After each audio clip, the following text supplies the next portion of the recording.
What's up, hybrids? Welcome back to another episode of the Fandom Hybrid Podcast.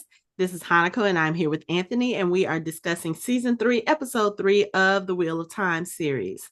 And unfortunately, Mike is not joining us tonight because he's off recording a panel for one of the Dragon contracts. That's a valid excuse. It's a valid excuse, It's a and I will valid say excuse. I will speak for him when it comes to the Matt part of this segment because I know that he was hyped at the end of this episode when Matt got his other shining moment. So, Mike, we represent you. But anyway, let's start this off. So I think when we discussed season episode 2, I don't think Mike was fully aware that he was kind of calling it right when he said that Gabriel was probably a Forsaken. I mean, You you and know, I knew because we had already seen the episode, but well, yeah, but even before, when I watched the episode and I knew you hadn't watched it yet, I wanted to tell you so bad. I was like, oh my God, they did it. Because, we all know already, the book mm-hmm, readers, we already know. mm-hmm, And they do a good job of, of dropping a few little things that Mike picked up on. mm-hmm. Like, it just seemed a little weird that Leanna was like, Lord, and I was just like, oh, Lord Right. Gabriel.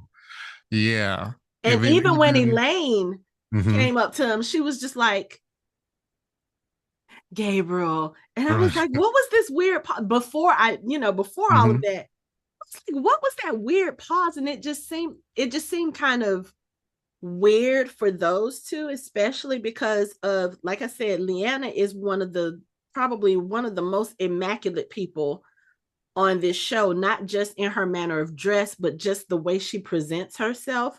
Like mm-hmm. she makes no mistakes. So for her to do that in front of the hall, it was kind of like, okay, maybe not quite a red flag. It might have been like a pink flag, like somewhere in between, just Mm-hmm. kind of like, okay, something's not right about that.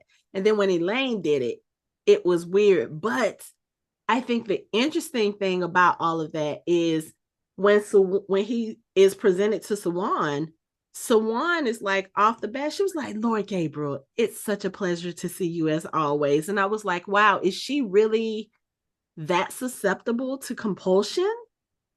Yeah, again, they don't have a defense to it. They don't even know how to do it. They don't even know what it is. Yeah, and I get that part, but They don't have a defense to it. I think the thing for me is the fact that Liana and Elayne both hesitated before addressing him, and Suwan was just kind of like, oh, like Yeah. there was no moment of who is this person. So I just wonder if that might signal how strong or how weak her mind may be towards compulsion as opposed to other people. It's probably more of a sign of the kind of personality you may have, Mm-hmm. because Leanna's personality is to be very stringent and strict Mm-hmm. and hard headed. Right. Elayne is sort of the same way. Mm-hmm. Um, Swan had already admitted that she had kind of gotten lackadaisical in her position. Right. So she probably not, maybe a younger Swan would probably be slightly resistant to Mm-hmm. it, but not this version. You Okay. know, she's so if you were to tell me this or say that to me, I would be like, I could buy that. I also don't want to put it past the writers for doing it just so they can plant the idea in our heads that something isn't right. Yeah. And the other thing So I was thinking was the other, I guess, kind of sort of explanation could be that whatever he does for compulsion, like I'm going to assume that he's probably sending out his own weaves, but mhm. again, we can't see them. I'm I was thinking that maybe when Leanna stumbled, he sent something out across the room like, okay, this is who I am and this is what y'all know about me. And maybe that's why Suwan didn't have a hesitation because Leanna spoke before Suwan did. So at that point, whatever he was He was still putting out there, implanting. Mhm. yeah, it already kind of planted in her head. But either way it Yeah. goes, it was really weird. But now we know the reason because he is one of the Forsaken, and they confirmed that in the opening scene of this episode, where you have Lanfear, him, and Samael was the other one, Mm-hmm. correct?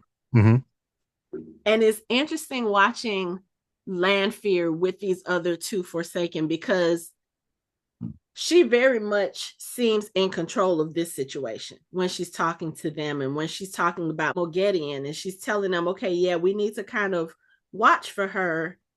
And Raven, which is Gabriel's Forsaken name, he was like, are we supposed to be scared of her? She was like, look, she is probably dangerous because what she's doing is she's kind of working her way up all the way to the top. She'll probably, she said to Samael, she said, she'll probably start with you because you're the weakest of us all. And then she'll work her way up to me. And she used a term that I meant to write down. Um, Nameless. yes, what is that? Nameless is the title given to the one the Dark One talks to, their Ah, leader. So Ishamael was the Nameless okay. before he died, or Okay. quote unquote died. But And everybody apparently, keeps saying he died. Lanfear says he died. Everybody else says he's died. I think he's dead. um, well, the Dark One hasn't named the new one yet, This is true. This is true. and the But Dark One has already given them the ability to be immortal. So, yeah. But I find it interesting. So again, this is like a month after they have been set free. So this is where Lanfear is like, "Oh, you have lipstick on your collar. You already have someone in your bed. You've only been free for a month."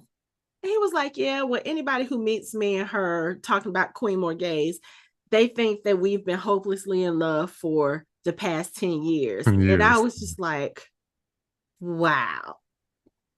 Because literally everybody, like, what was it that Elayne said in the last episode? The most well-liked queen consort. Queen Consort, yeah. So I was like, oh, okay. So they have their little powwow and they're talking about dynamics about how we need to team up against Mogedion because she's gonna come for us all and blah blah blah blah blah.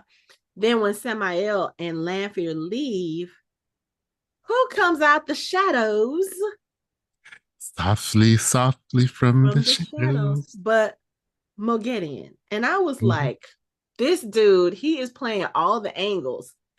And again, when she walks up to him and she's kind of like, it's almost like she's trying to be childlike in her appearance and the way she acts, but there's something so sinister about her.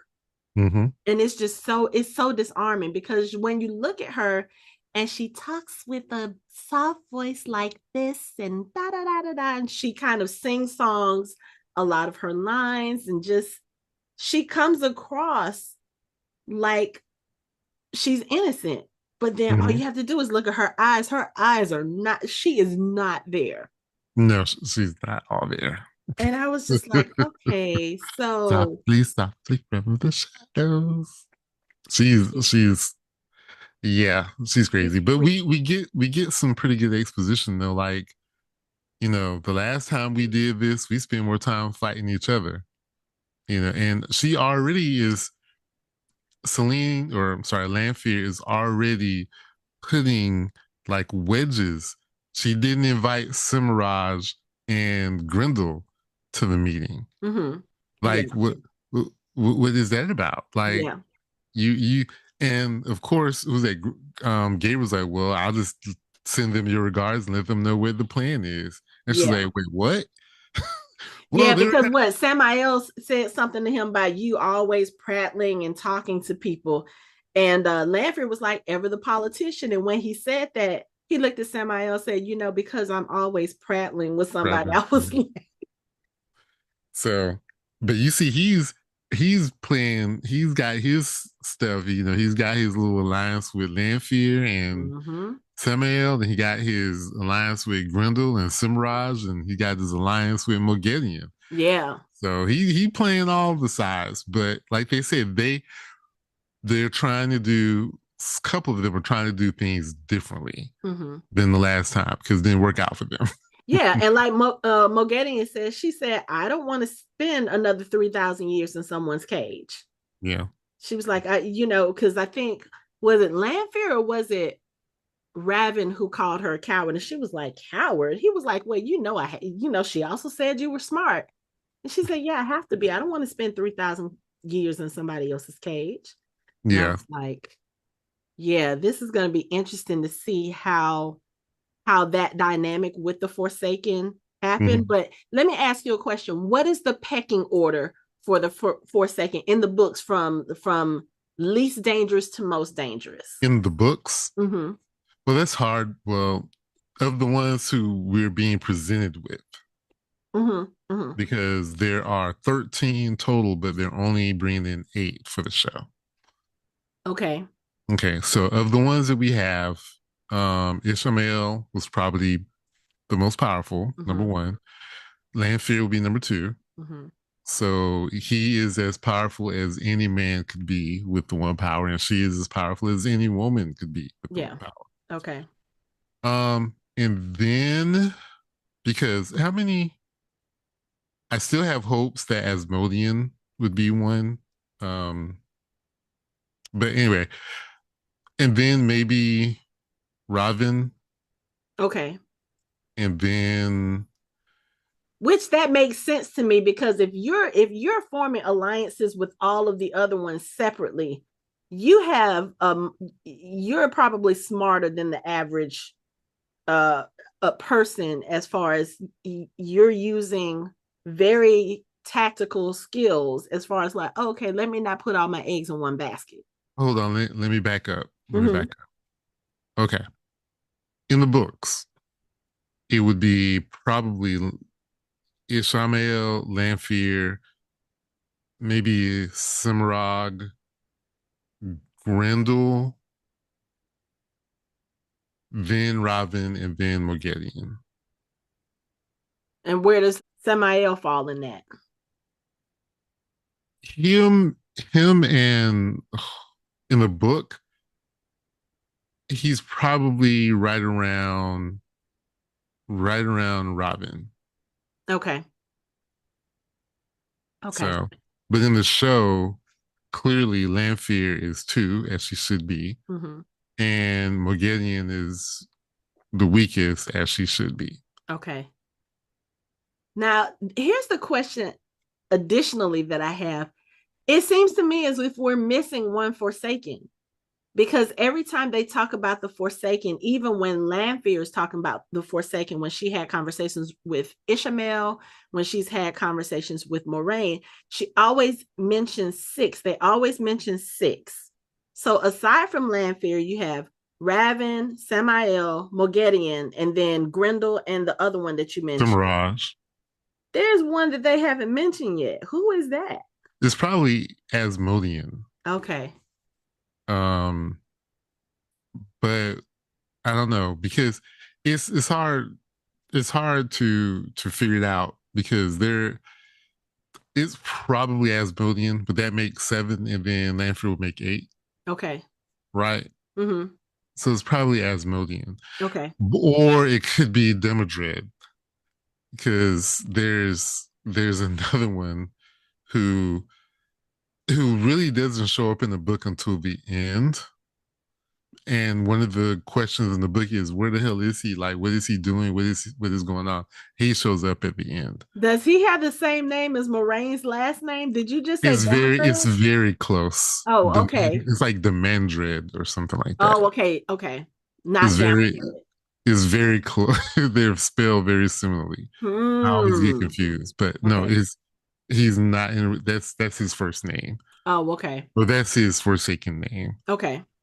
The Mandred or something like that. The Okay. Mandred. Okay. Okay.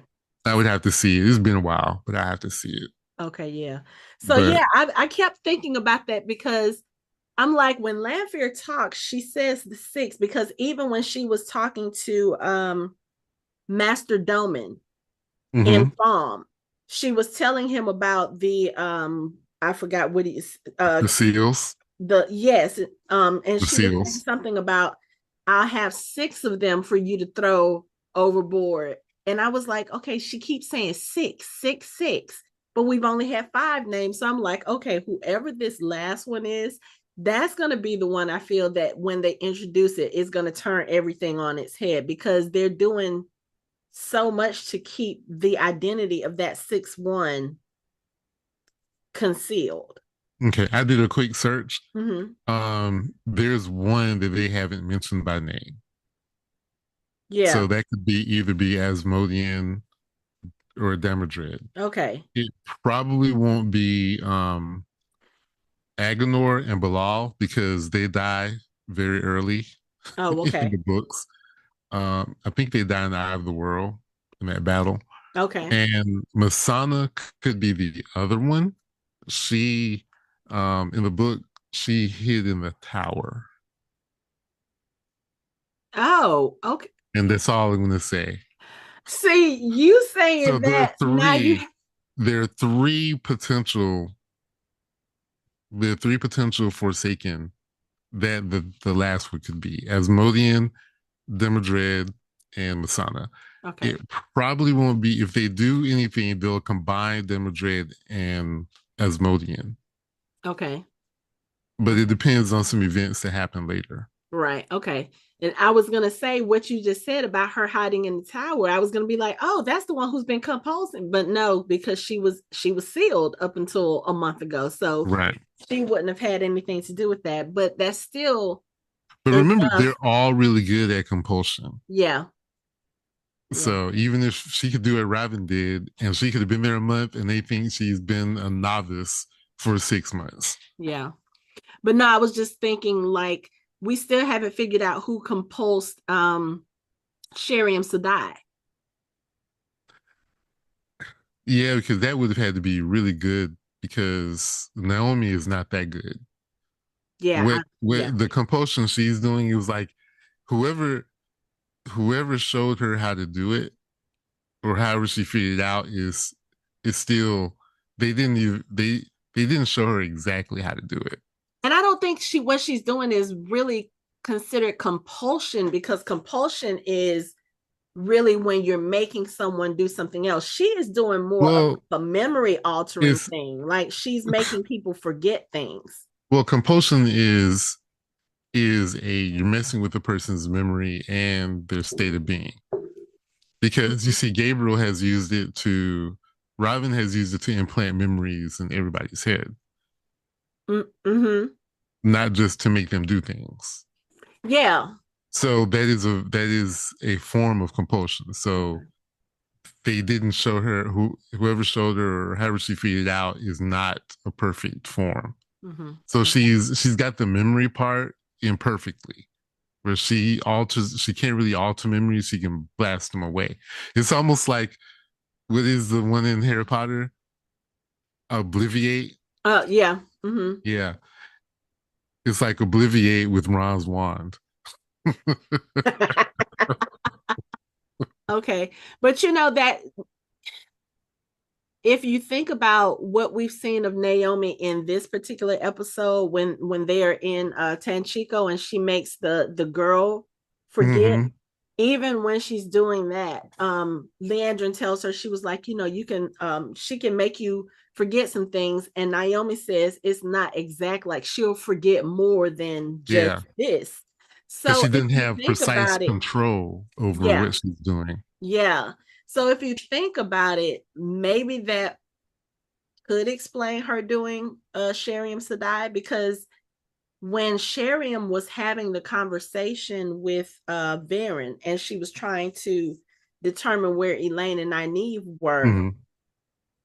it's almost like she was struggling to I remember. remember. And Mm-hmm. I think if her ability is imperfect, then that could explain that because you would think if she could control it, she would plant the memory to Sharon Mm-hmm. like, oh yeah, I signed them out, and it would have been a little more, maybe a little more flawless than we saw Mm-hmm. it. So I guess that does make sense, especially now since we know kind of the extent of what these Black Ajah women are willing to do and how far they're willing to go. Yeah. And I remember I said something about them not knowing. They do know of compulsion. They just don't know how to do it. Because remember, Yeah. they're like, it seems like Shuriam Sedai was well, they don't know how to do it though. Mm-hmm. Maybe they have experimented with it to try to figure it out, but it's very dangerous even to experiment with Yeah. But because if you also mess up, you Naomi really is mess up. she's a Brown Asha, so she probably has been stuck in the library reading, trying to Reading figure about it. out how to do certain things. Like, okay, well, I know that this gift or this skill has been lost. Let me see if I can find out how to do it. And maybe that's why it's imperfect for her too. Yeah, and who knows who she's been experimenting on? Right. Probably a lot of people walking around with messed up memories and stuff. Right. Or maybe some novices that she's like, okay, nobody's going to pay attention to what they say anyway. Or how many skilled men that they've been studying that she's done it to. Ah, yes. Because that's what they do when they That's what have the Brown men. Eyes do. They They study study them. them and Yeah, ah, okay. that's a lot to think about, It is. It and is. that makes her more diabolical. Yeah. Yeah, And I mean, even when we see her in this episode, she looks a little more, she does look a little more diabolical, to use yeah. that term, because when we first met her, she seemed like a sweet girl, oh, Varen, blah, blah, blah, da, da, da. And then when we saw her in the first episode, it's almost like she had a complete personality change.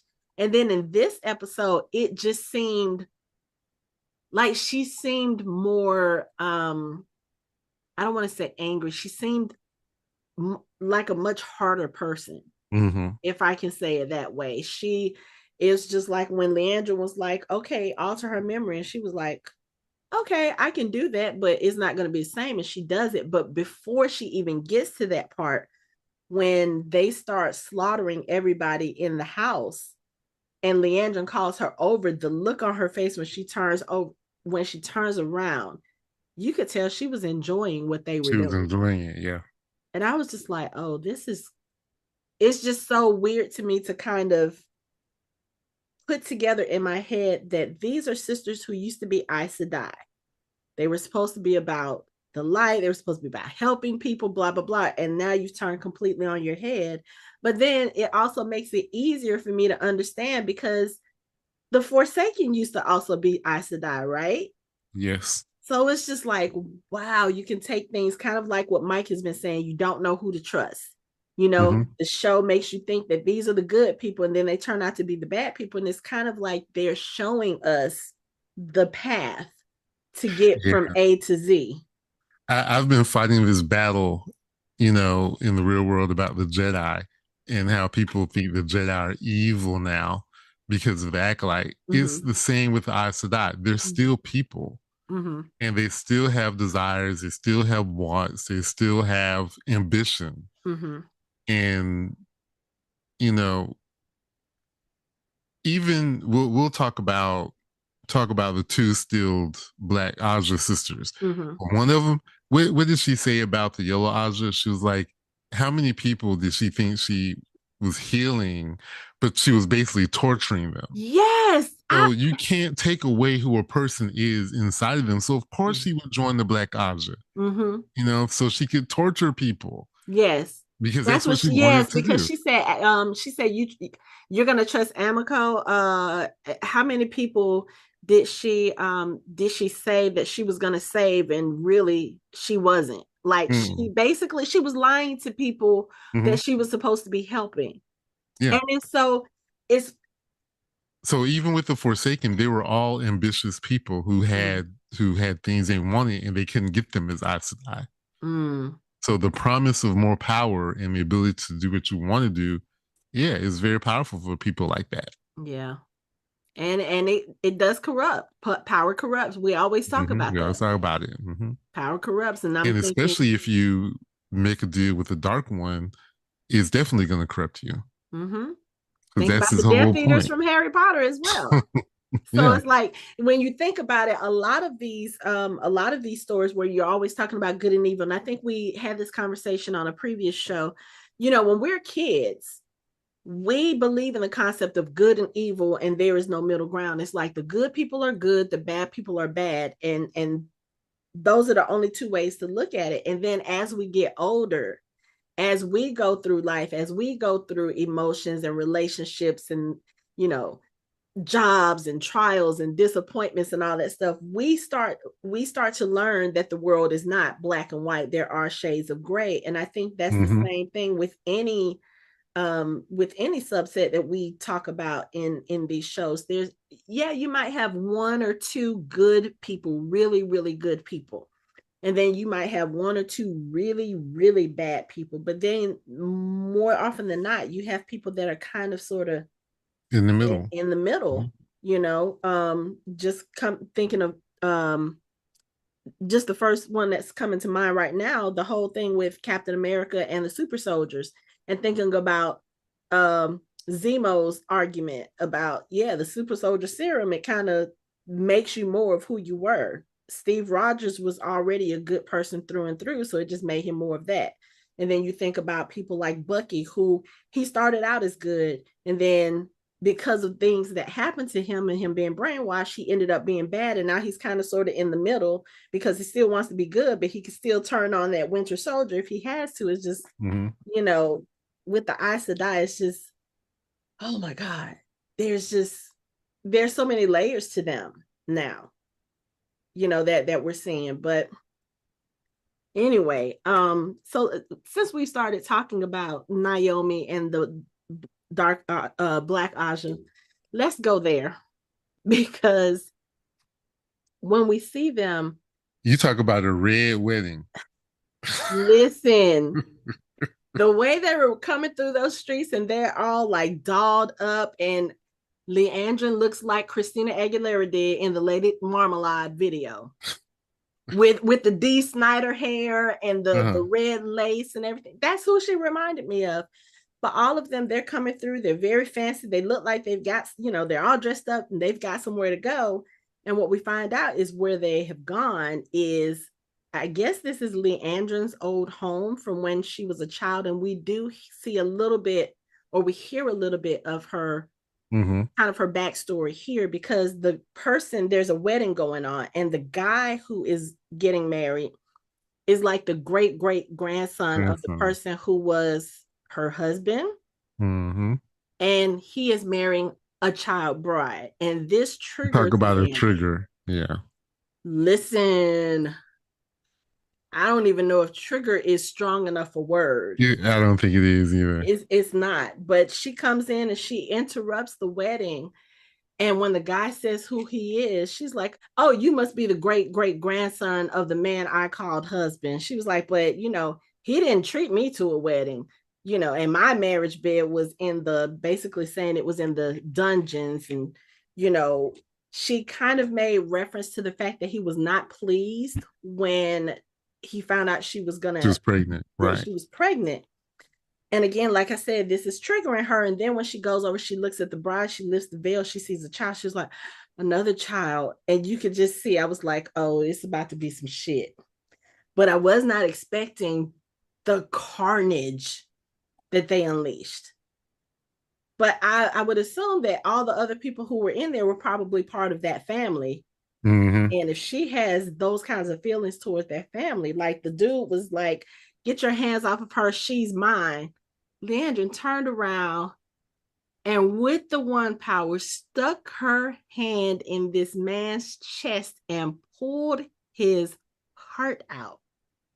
I Yep. was like, oh, yes, Leandrin definitely has all of whatever leash, whatever cage she was in before where she kind of held back. Oh, she is holding nothing back now. Oh, she don't have to hide now. Yeah. Yeah. She don't have to hide how she really feels. So she tore his heart out, and then she looks at them and she was like, what did she say? Do your best, or don't hold. Oh, she said, don't hold The back. whole back. Yeah. Don't hold back.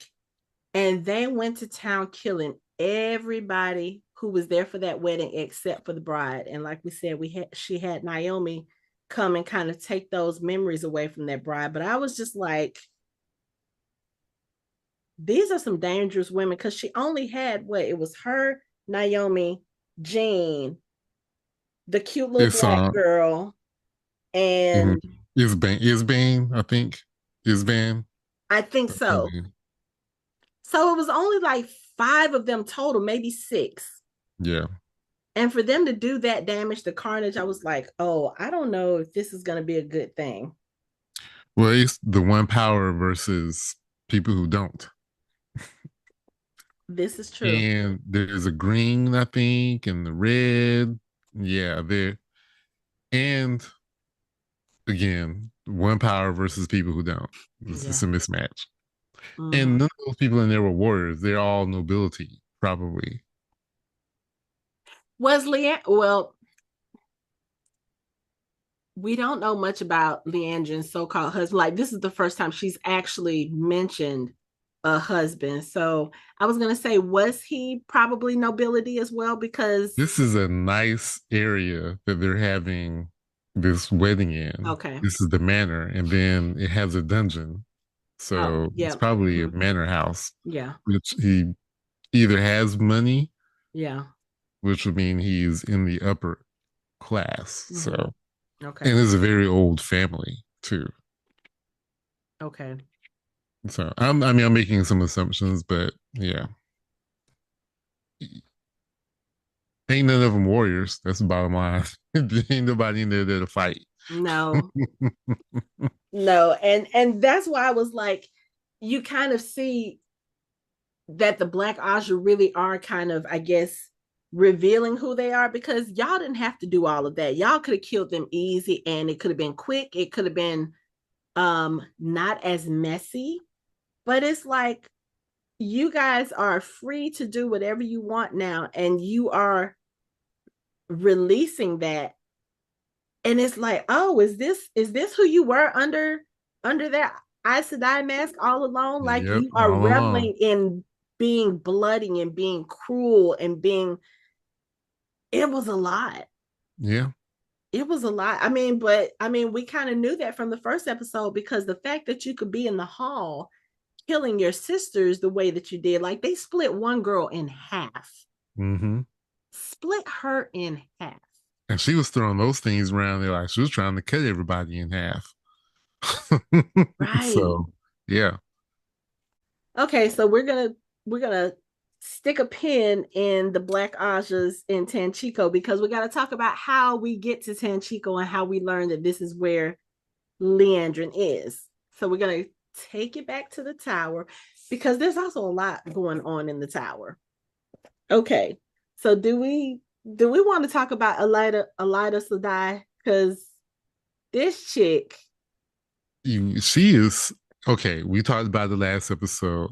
I love her to death, the actress. I'm not yes, gonna try to sugar. Was it Shora Agdashlu, Shura Egdashlu? mm-hmm. She is amazing, Amazing. and Elida is so manipulative.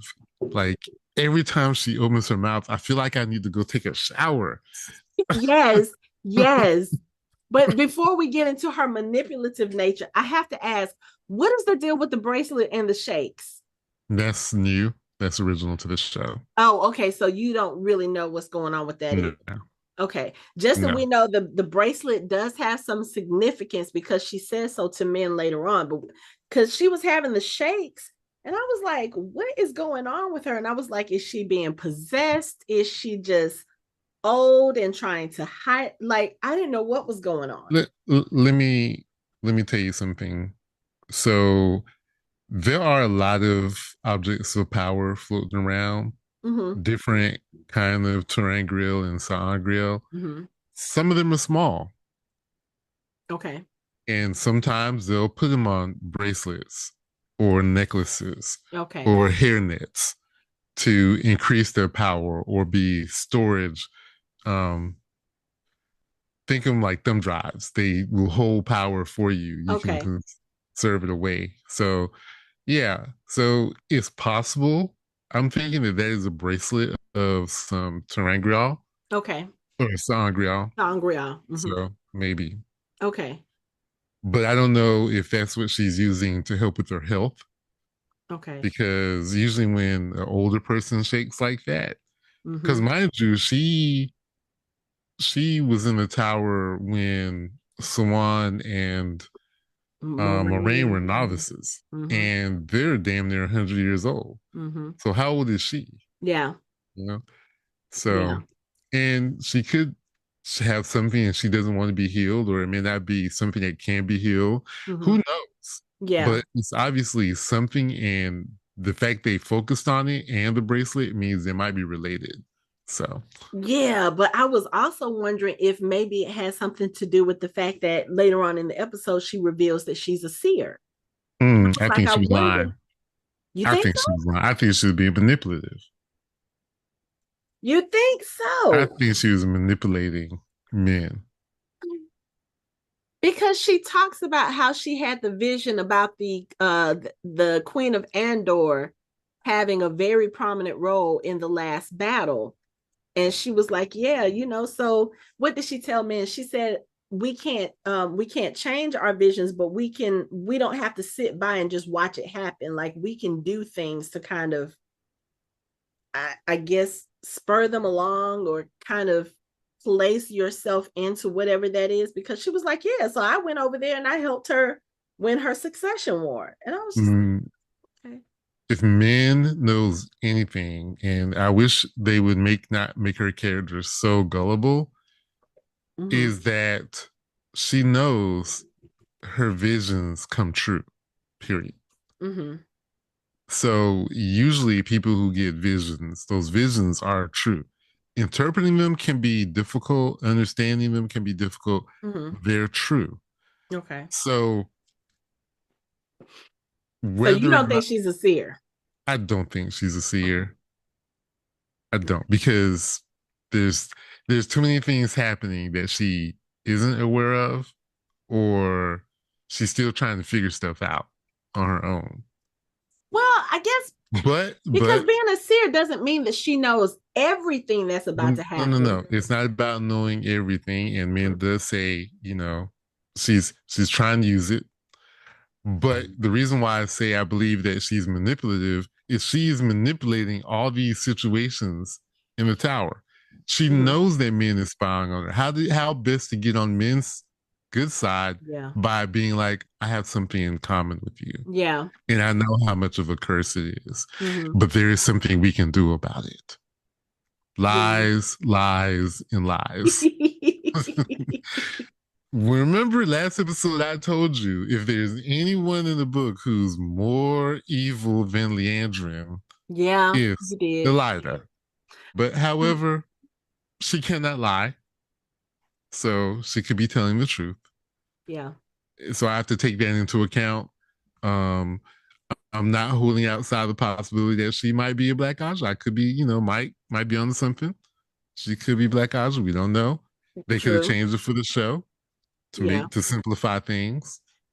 Yeah, because I was thinking about what she was telling men about she said one of the things that she had seen, I don't think she said it in so many words, so that could go into what you were saying, but she was talking about how um the sitter for the Red Ajah will call for a vote in the tower, and it's the most important vote in the tower's history. Swan Sanche will lose, and she will send and that means that a group of 8 Aes Sedai will be sent to cage the last dragon. And I was like, okay, she's saying this. And then we see the scene where she actually goes down. She's gone down a couple of times in this episode down to the Red Ajah. And the first time she tries to go, she's like giving them gifts, or she's bringing them gifts. And it's so funny because Sutama, when she gave her the necklace set, Sutama looked at it and she was like, "You keep it, Elaida Sedai. That's a bit too gaudy for me, but it's perfect for you." I'm telling you, the shade these women are throwing at each other in the last few episodes, they make me laugh. But it's kind of like that. Yes, I see the manipulation in that, because here you are trying to buy your gifts, and Sutama even says that to her. She was like, "So what are you hoping to buy with these gifts? What do you want?" And she was like, "I don't want anything. I just want the Red Ajah to be back elevated to where they used to be." So I'm assuming that the Red Ajah weren't always as despised as they are, or maybe they were despised, but it didn't matter because they were kind of at the top of the pecking order. That's the way Elaida is making it seem. Any Ajah would think their Ajah is at the top of the pecking order. Mm-hmm. But she kept mentioning like she kept making it seem like the Red Ajah are now like in squalor. She was like, "Oh yeah, I haven't been Well, out here in a while. but If I had waited a few more years, I wouldn't even recognize it. Like, well, ew. they've been pushed out of the of being in the hall a couple of times now. Mm. Okay. So in so to any Red Eye like her who had tried to almost become Armelin, it Mm-hmm. would be a problem that y'all can't even stay in the hall. Yeah. Like y'all let Swan treat y'all like this. So Yeah, yeah, but when yeah, you got one of your Ajas has become a dark friend and she's corrupted other people around her, like what would you expect? yeah, yeah, Which I yeah. mean, they also mentioned that to her. She was because Sutama was like, "This is not the time for us to be making waves, especially after Liandrin." And Elaida is like, "That's the best time to make waves." I'm like, Mm. "What are you And on?" and the other thing, another way that I said I get around this lying thing is if they believe their lies, then there are truths. Mm. So if she could be having dreams of the future and she calls them foretellings. Ah, And okay, if she believes that they're foretellings, then they're foretellings. And she's not lying. okay. So there's that. And in her plan, she really believes her plan is going to work. Mm-hmm. So her plan is to have a vote in the tower to depose Swan Sanche. Mm-hmm. So she can tell men this is what's going to happen. Because in her mind, she has already made up her mind it's going to happen. Mm-hmm. She's been around for a long time. She knows how to get around this you can't tell a lie, Yeah, type of thing. yeah. Most of them So do. right. So I she mean, really yeah. believes Nynaeve that even this is says it how in it's this. going. Yeah. It made me think of I know I'm doing the mic reference thing in the Star Trek movie Mm-hmm. in Star Trek 2009. Captain Pike is walking with the engineer Kirk and Sulu, and Mm-hmm. he's like, "Y'all are gonna jump 10,000 feet down to the platform. Y'all are gonna beat them. Y'all are gonna disable the drill, and Mm-hmm. we're gonna get out of here." Yeah. He didn't say this is the plan. He told them what they're going to do. Mm-hmm. So this is sort of what she's doing. This is what's going to happen, and she believes it. So Okay. she, of course, she doesn't know it for a fact, but in her mind, it is a fact because it's going to happen, and she puts all these things in place to make it happen. Okay. She gets the leader sent away because, of course, men went running back to tell. She run tell that to get the sitter out. So you know, Oh, you know what? I didn't even put that together because of the fact that when Leanna comes down and she tells her, "Yeah, we're gonna send you across the world to go it's all there to get pick up Masrim tamed. yeah the false Yeah, the false dragon." dragon. I didn't even think about the fact that that was even related. I was just like, "Oh, she got it wrong." But oh yeah, because if Mm-hmm. men went back and said, "Well, this is what she told me," because men is Mm-hmm. there as a spy. Oh, Mm-hmm. you know what? I didn't even put that You together. you didn't put it together. I Yeah, did that's why. not. That's why she said all that stuff to men. Man comes in, she's like, "Yeah, I know you're here to spy on me, but here, I'm your friend. We have something in common, and this is. I'm going to tell you what I'm going to do. Actually, this is what's going to happen." Mm. And so she goes and tells, and of course, Swan makes a move to get them out, so she can't call for a vote.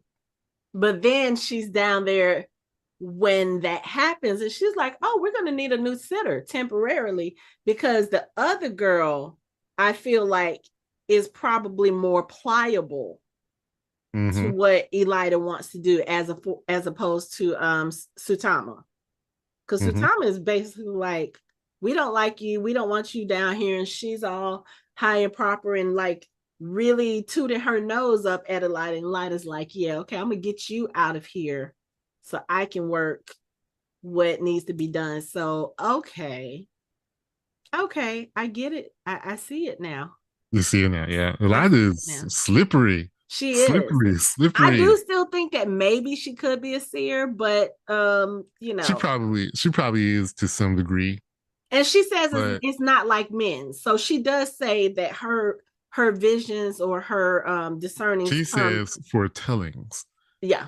And Now, she does say whether that she they're kind believe of is a sporadic. foretelling could just Mm, be a dream, you know. Just saying.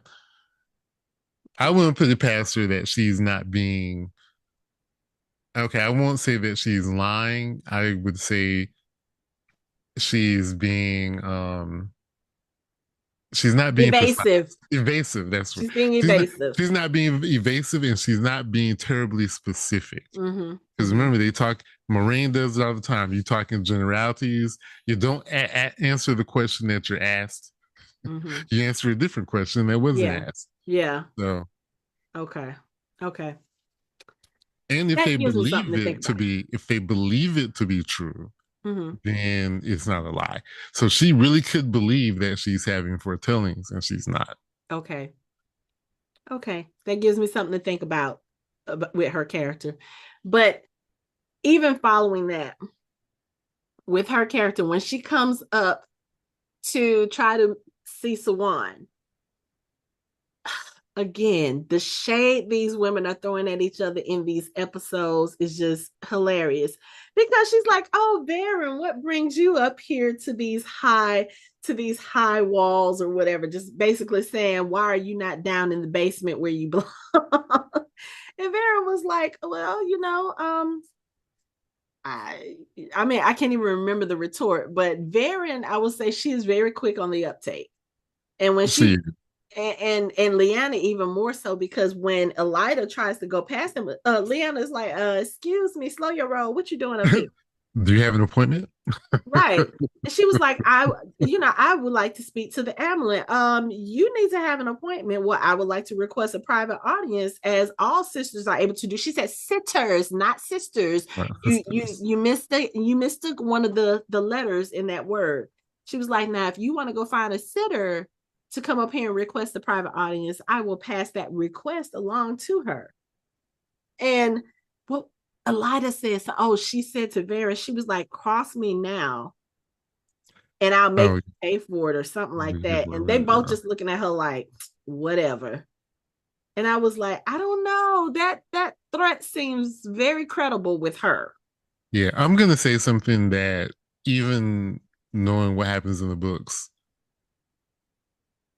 Elaida seems to be the most dangerous thing in the tower right now I would agree. because everything is already on shaky grounds. When you come in and you start dividing, Sowing seeds of chaos. you start sowing Mm-hmm. seeds and you start dividing sisters and turning them against each other, Mm-hmm. you're actually the problem. Yeah. You're not trying to figure out how you can bring everyone together. Your first goal is to get Swan out Mm-hmm. and to take over. But to do that, you're gonna have to divide the tower. Yeah. And it's not like Swan doesn't have people on her side. So you're gonna turn everybody against each other. Yeah. And that is more dangerous than anything. Mm-hmm. Kind of like the Hmm. Forsaken fighting amongst each other. Interesting that you would mention the Forsaken. What Forsaken has been around her for the past month? Oh, yes. Who knows what he got in her head? Mm, okay. Mm, Just saying. yeah. And that's even looking at it without a book perspective. But I mean, also, if she's the type of person that she seems to be personality wise, he may not have had to do or say anything to her. This could just be a natural progression of who she is. It could be, but it doesn't help knowing that a Forsaken has been next to her for a Right. month, Yeah. sowing his own seeds of chaos, Right. putting his own plans in order. This could be his plan from the beginning. The Right. way he walked into the tower and composed them all. Mm-hmm. Yeah. His whole plan. I mean, Rand would need a united tower. He would need all the Aes Sedai on his side Yeah. at the last battle. Mm-hmm. What better way to undermine him than to turn the tower against itself? Yeah. And what did Nynaeve say? Was that the last episode? Which said yeah, they're tearing each other apart. Was that this episode? That was Egwene in the last episode. Egwene in This the last tower is episode. tearing itself Tearing itself from the apart. inside out. Yep. Mm-hmm. Mm-hmm. Yeah. And in comes Elaida to make that shit happen. Right. Okay. Yeah, I didn't even think about the fact that she's been there with Robin for the last month. Okay, yeah. But staying in the tower, since you mentioned Nynaeve and you mentioned the other two Black Ajah, let's talk about them because Joya and Amiko, those are the two women who tried to shield Suwan in the first episode and they Mm-hmm. failed. So they have been stilled and they are now in the dungeons. And again, Suwan has a plan for Nynaeve and Elayne to kind of find out where Liandrin and the Black Ajah have gone and what their whole purpose is. Like, what were they looking for when they stole the objects from the repository and everything? So they go downstairs to talk to them because Varen is like, okay, this is what we need you to find out. And Nynaeve is like, okay, but we have to do this our way. You can't come in there with us. It's better for us. And, Elayne says, we have one advantage that you don't have. We can lie. You can't. Mm-hmm. So they go in there and they start playing good cop, bad cop. And that mess is so funny because Nynaeve comes across in her usual way. She's kind of mean, she's kind of straightforward, and Elayne is just sitting there silently kind of watching as Nynaeve is asking questions. And it's so weird because when you look at them just the first glance, you would think that Joya, who is the white bald-headed Aja, and then Amiko is the black lady she's the yellow Aja. Yelaja. Mm-hmm. You would think that Joya is the one that's kind of steadfast, and Amiko is the one who's kind of presenting herself as like the crybaby, like, oh, blah, blah, blah, blah. And then when Nynaeve kind of says, cut the bullshit, I'm not believing this little song, and, Yeah, song she's that. Okay, this is how you don't want to be remembered. Just go ahead and drop that act. right. And she completely turns it. She was just like,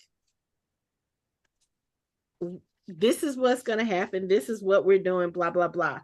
They kind of give Nynaeve and Elayne some information, but it's false information. But I think the most interesting part of their interrogation was when they go to Joya the second time after they're like, okay, so Amiko already gave us some information, so why do we even need to keep you alive? And Joya basically says, this is why I'm telling you the truth. She was like, before I was a Black Ajah, I was in the Gray Ajah. My whole skill set is being able to read people and kind of, Mm-hmm.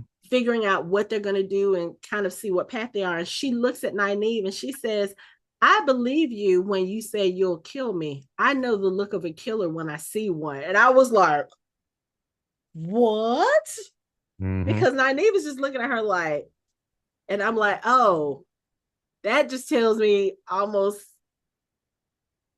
I don't know, maybe Nynaeve knows that part of herself, and that's also one of the reasons why she can't channel the way she channels or the way she Yeah. should channel. But I was Mm-hmm. like, when Joya said that, she didn't look at Elayne, she looked at Nynaeve. She said, Yeah. I know the look of a killer when I see one. Remember, Nynaeve killed a Trolloc Oh, in yes. arm. I Yes, she mean, did. she killed a Trolloc and didn't use the one power. That she did. But that was different because that was self-defense.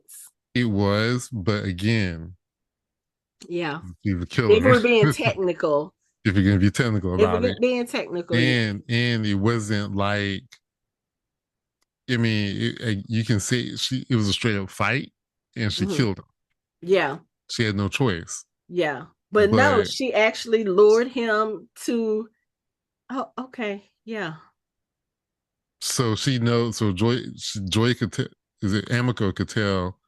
That was Yeah, Joya. Joya Mm-hmm. could tell. Yeah, if she really wanted, if she could kill me, she would. Right. Yeah. Cause If, cause Nynaeve was like, I'm so sick of this. She was like, both of y'all giving us bullshit. I'm just tired yeah. of it. And Joy Yeah. was like, no, I And had no reason to lie. yeah, and Even though she remember when did. she when she was in the columns, we don't know what happened when she was a red Aja. Remember, because there Oh, was a was she a time Red she was Ajah? flying through and she had on red. When in the Oh, last one that was a flashing really quickly, yes. yeah, she had on red. So we So, don't know okay, because I was gonna say, if she because said that was the she one was, where no, I'm saying one of the possible futures, the one that she blocked out, the one that she doesn't remember what happened really. oh yes, okay, you're talking about Nanya. Okay, yes, yes, yes. Nynaeve, Oh yeah, yeah, yeah, yeah. yeah. So we don't know what she did in that life, Right. She and so did that come could back be what, bloody. and She she came came back up late, very bloody. and that could be what she's picking up on. Ah, okay. Yep. But anyway, so Joya says that Liandrin is going to Tyr because she's trying to help one of the Forsaken get Kalendor. Mm-hmm. And then Amako says that they are going to somewhere else. Saldea, Oh yeah, Saldea to get to get Master and the false dragon, which yeah. is where Swan just sent the sitter for the Red Aja. But Mm-hmm. anyway, so when they come out of there, Elayne and Nynaeve are like, so I don't believe that that's what's going on. And Nynaeve takes Elayne to the place where Liandrin was keeping her son. And of course, this place has been completely cleaned out. And before they end up leaving, they find a symbol up under the bed. And the symbol is made in chalk and salt. And when they go to the library on the brown Aja floor to look it up, and it says that it's a symbol. I think Elayne said it's a symbol to kind of, I guess, to put it in layman's terms, it shortens the trip for the soul so that they come back sooner. Mm-hmm. And you put one at the place where someone died, and then you put the other in the Where place they were where born. they were born. And so Nynaeve has figured out that Leandra's son is probably dead. She was like, he was very old, so this is probably where he died. So where was he born? So when they go in the library and they look it up, they realize that that symbol is the symbol from a place called Tenchiko. And they're like, okay, well, maybe that's where Leandrin's from. Maybe that's where her son was born. Maybe that's where she is. So then while they're in there, they realize that there are some drawings of some of the items that were in the repository because Baron is inventorying what is missing.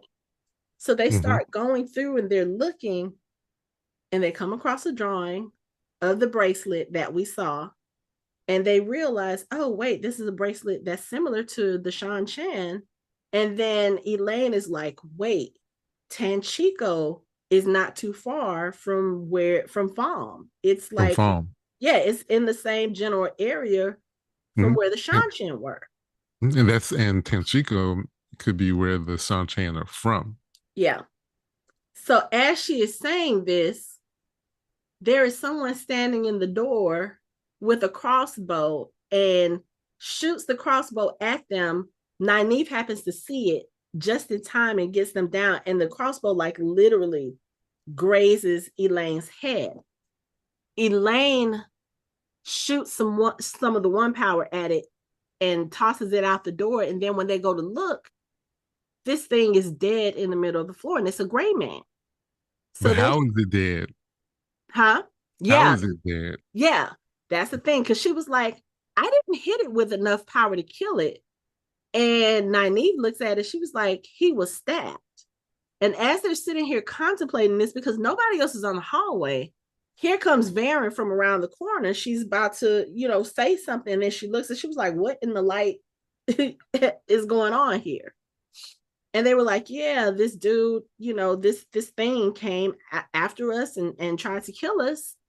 And Nynaeve asked her, she was like, what are you doing up here, Varen? And Varen was like, this is where the brown Aja are. What are you doing here? Which makes sense because Mm-hmm. Varen should be up there and the other two shouldn't. So they don't say anything. Elayne is like, I'm still a bit shaken up. Can we leave? And as they're leaving, Nynaeve was like, yeah, we're going to Tanchico tonight. We're not going back. We're not staying here. And Elena's like, tonight? She said, yeah, we're not safe here. She said, did you notice what she didn't ask us? And Elayne was like, no, what? Because Elayne is still in a daze. And she said, she didn't ask us who stabbed him. And I was like, oh. As Mike would say, that's one more in Varen's column. Right, right. Which is disheartening because I don't want to believe that Varen is I don't want to believe that she's Dark Aja, but that's one of the things that we do learn from Joya and Amiko. Amiko says that they she was like, we only know the people who was in our heart. In our heart, yeah. And Nynaeve is like, what is that? She said, each heart consists of 3 sisters of the Black Ajah. Each sister only knows of one other person outside of their heart. And she said, Liandrin was my contact. So basically it could be 3 here, 3 here, 3 here. And I guess that's for, plausible deniability. Because you don't know everybody in this particular heart, so you can't implicate everybody if something were to happen. It's a smart system.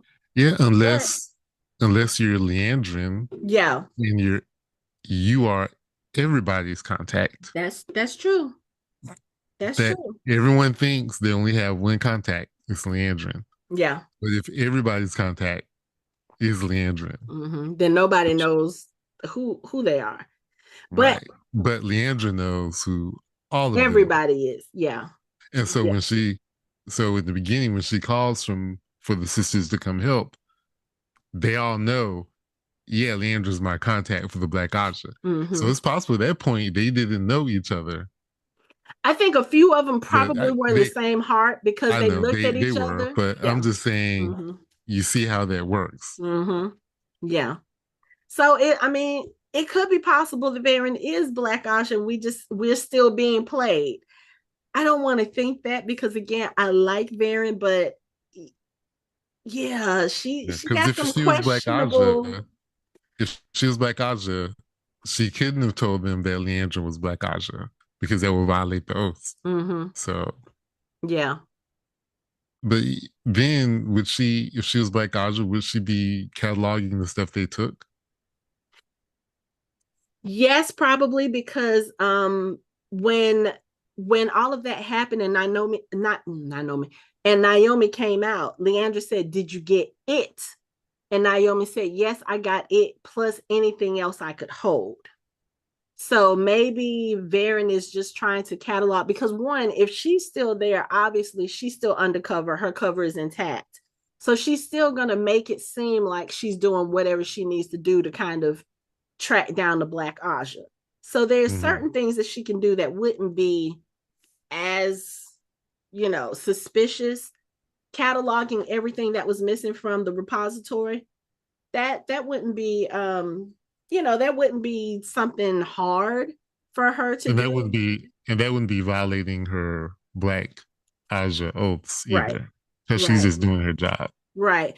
And here's the thing, she could be still doing that as a Black Ajah because Naomi may have taken all of the objects. She doesn't necessarily know what the objects do, which we see later on in the episode because she's actually researching some of the books in Liandrin's in the library where they are. She was like, yeah, this is what this looks like. So she doesn't even know what the objects are that they took.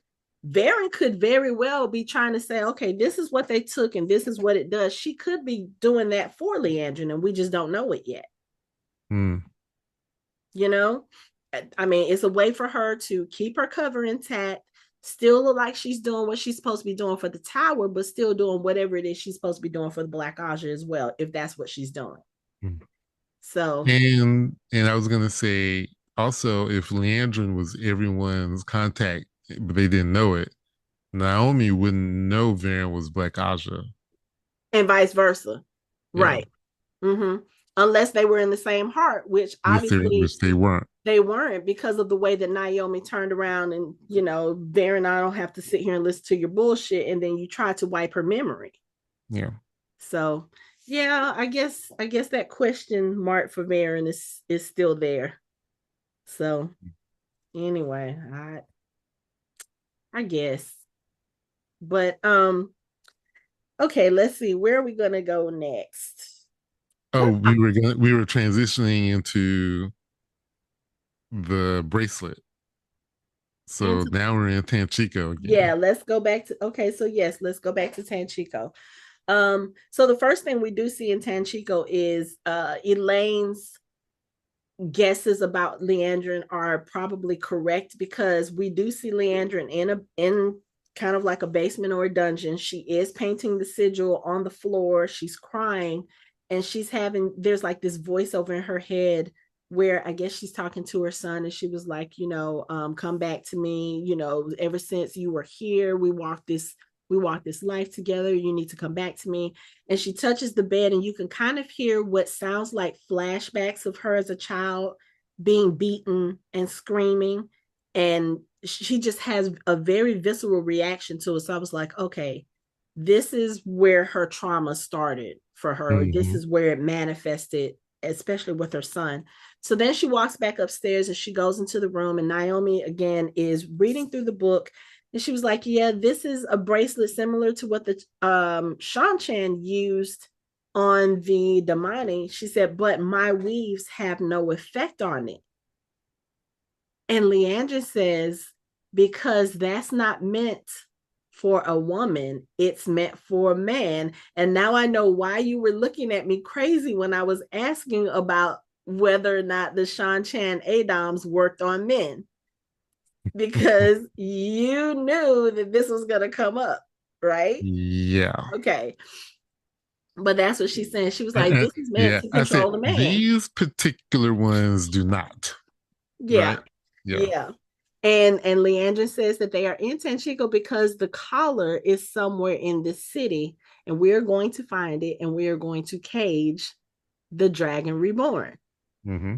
And as she says this, the camera pans over to one of the servants, and who does it happen to be but fucking Mogedion Softly, softly from from the the shadows? shadows. And she walks out the room, and she just has this look on her face like, oh yes, I'm gonna stay here and just wait to see, because we still don't quite know what the Forsaken exactly want with Rand, because Lanfear said in the last episode, she said they don't care about him fixing or breaking the will, they just want him dead. Yeah. So you do know. I They mean, want but is him. there a reason It's your that they man. want him dead, or they just want him dead? Or is it because he is the, I guess, quote unquote, reincarnation of Luz Theron who locked them away, and they're just like, okay, we just want to kill you just on principle? Well, without giving too much away, they were all doing Morgedian type, Liandrin type things where they just didn't have any regard for regular people's lives Okay. and violating anything having to do with being an Aes Sedai. Right. So the police came after him. Mm-hmm. The chief police officer, the police commissioner, Mm-hmm. Luz Theron came for them, Okay. and they didn't appreciate that. So they You know, just they just basically want Rand dead just on principle. they want to lose Theron dead because they wanted him dead then too, because he was Okay. in their way. Ah, The only okay. ones who didn't were Lanfear and Ishamael. Shamel. Right. Okay. They had their own reasons. Lanfear wanted him to love her again, Mm-hmm. and Ishamael wants to destroy the wheel. Yeah. Okay. Okay. Everybody else, they just want him dead. They just want him dead and out of the way so they can go about their happy lives. Right. Because as long as he's around, there's someone more powerful than them, you know. Which I had a conversation with the person whom I'm related to by marriage because she knows a lot about the Wheel of Time. Mm-hmm. And I was like, why did Luz Theron waste his time and imprison them? Why didn't he just kill them? They were really kind of afraid of him. And she said, well, he was a good person.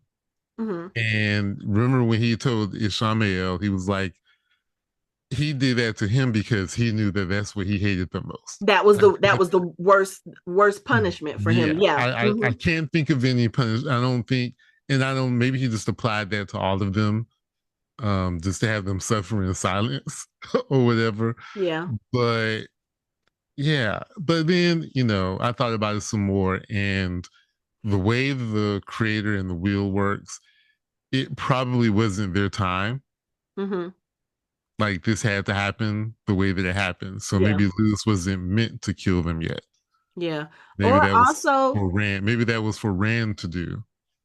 oh, okay, yeah. Or also, it could have been just one of those like, okay, yeah, I could kill you, but one, that would be too easy. And two, I could probably just keep y'all caged up, and this could be a break in case, break glass in case of emergency type of situation. Could be. Because I mean, as dangerous as they are, they had to be useful to him at some point.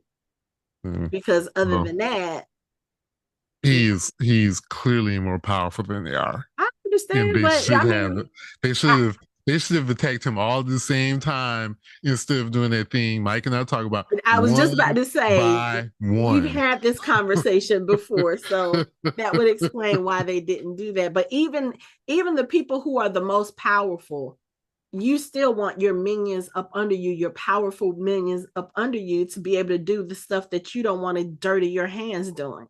Like, Yeah. okay, you know what? This is important, but it's also beneath me, so I'm gonna let my lackeys do it. That could be the whole reason why he kept them caged instead of killing them, because it might have been something that came Nah, along that he might have been like, okay, well, I need y'all to go handle this.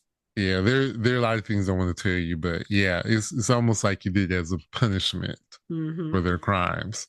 Yeah. So Yeah, because with a lot of people, it's like if you kill them, I mean, that's one of the arguments with some people with death row. They're like, okay, if you kill them, you're putting them out of their misery. You're not really giving them time to contemplate what they've done to be in this position and, all this other stuff. But if you put them in jail for the rest of their life, or if you put them in jail for 80 years, they have nothing but time to think about what they've done and how that has affected their life. And for some people, mhm. it works. And for some people, they're just like, I don't care. Look, I'm getting free room and board and 3 square meals a day for the rest of my life. I don't have to work. I don't have to. It just depends on the person. Yeah. Well, like Moghedien said, I am not gonna be in anybody's cage for another three Another thousand 3,000 years. years. Magnetti said, what we're not going to do. What we're not gonna do. Right. But the fact that she was there and she hears all of this, and like you said, she walks out and you hear softly, softly and then she walks into the dark. I was like, okay, so that's one Forsaken that knows what the plan is. And Mm, she's probably the only one that knows at this point, because yeah. Lanfear is too busy trying to be in Rand's dreams, talking. I don't even know if she was being sincere or not about wanting Let's to talk. break her oaths. Let's talk about that. So you and I in the last episode had a lighthearted debate about Spirited the state, discussion. the state of the relationship, Right. and I consulted the person whom I live with, unrelated to our marriage. Mm-hmm. She says that we're both right.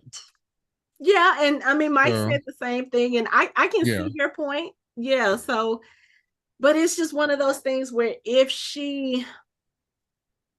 Now if don't mess she's it up, Hanukkah. Don't no, mess I'm it just no. What I was gonna say was, up. if she's not in love with him, she certainly is playing it up like she is. No, Because I agree with you. She is in love with him. She is. I really do believe that she is in love with him. I don't know if she can get out of her own way because mm-hmm, of her schemes and machinations. right. Because she loves him, and Mm-hmm. she's trying to do all these things to get him. And that moment when they're together, and he's like, why do you keep bringing me here?" And she's like, "You didn't bring me here. I didn't bring you here. You This is brought a me here. place you Yeah. chose, right?" Mm-hmm. But she's such a good actress She because is. she seems so vulnerable and real, and like Mm-hmm. she's really sounds like she's being real sincere. Like, Mm-hmm. I really want to get out of this thing. I really want you to kill the Dark One, so basically we can be together. She wants to be free. Yeah. But does she? Like, I don't know. And that's the thing, because when I look at her, when she is with him, and this was the reason why I kept saying, I feel like she's really in love with Rand separately from what she felt for Lews Therin.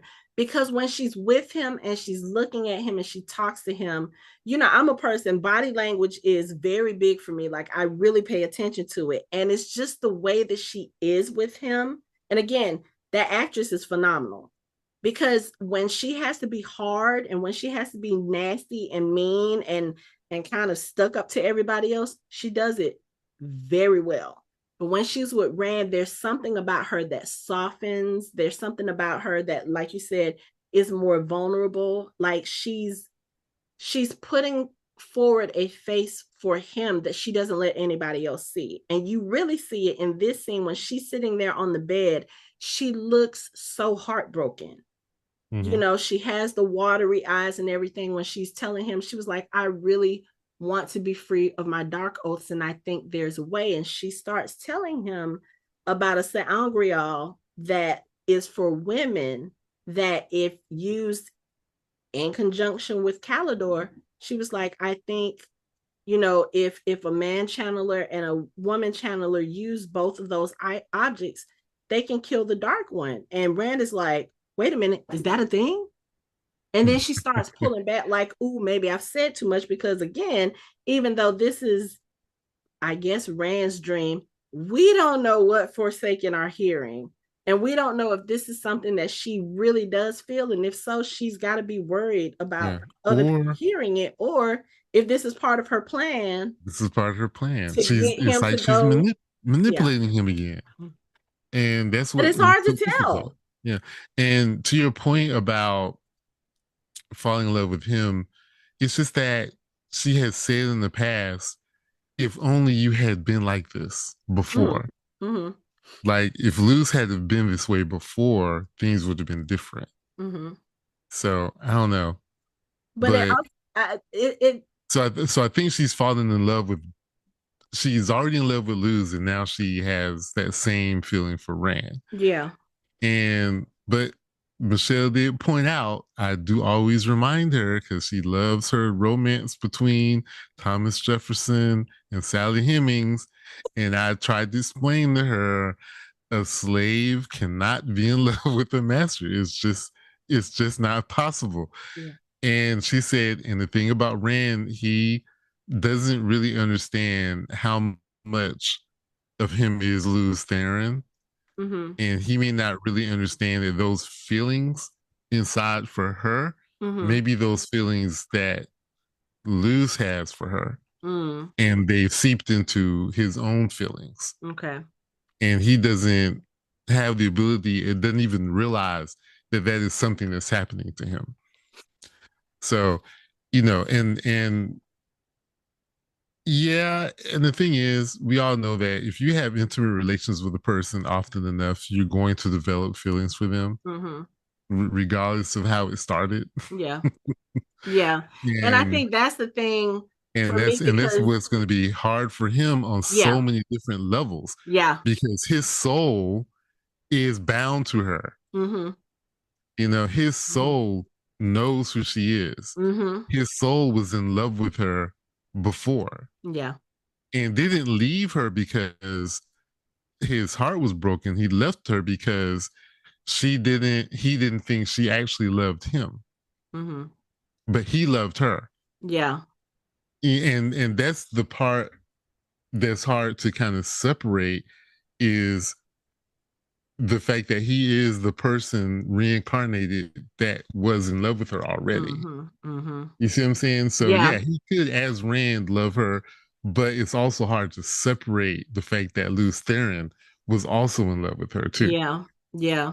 And that probably just kind of murkies the waters a little bit, because if he, as Rand, believes that he was in love with Selene for the first 2 months, and then you find out who she really is, and then you find out what their relationship was 3,000 years ago, that would be hard to separate, because it's like, where does Luz begin and where does Rand, you know, end, or it's just kind of like one of those things where does it flow into each other? It's, Spoiler, if it's anything like the book, it's going to get real complicated. oh, I can already imagine it's already It's complicated. going to get It's real already complicated. complicated because Real he's complicated. still having this dream sequence relationship, kind of sort of relationship, limbo, whatever, with her, while you still out here on the real world hanging around with Egwene, who has no clue that any of this has happened. Or, yeah, I already know it's about to be complicated. It's gonna get Oh, uglier. I'm talking about we don't know where Rand ends and Luz begins. Oh, It's about okay. to get real complicated. Oh, okay. Okay. It's about to get real complicated. Yeah. But yeah, that scene was interesting because I was like, okay, is she being sincere or not? Like, I don't know, because Oh, and she I said, would I'm say this. sorry, she's such a phenomenal actress. She is. She deserves an Emmy nomination, if not a win. Right. She is really good. She's really good, because here's the thing about her, because if you look at the two main female villains of this show, you're looking at her and you're looking at Liandrin. The crazy thing is, even though I know Lanfear is a Forsaken and I know what her supposed agenda is or whatever, I feel like I might have more sympathy for her than I would for Liandrin. Mm-hmm. And I don't know if that's just because of the massive betrayal of Liandrin, her being an Aes Sedai and then turning out to be a dark friend. I don't know if that's why I'm feeling it, because even if you remember from back when we first started covering the second season, the minute Selene showed up on screen, none of us trusted her. We were like, something is not right about this chick.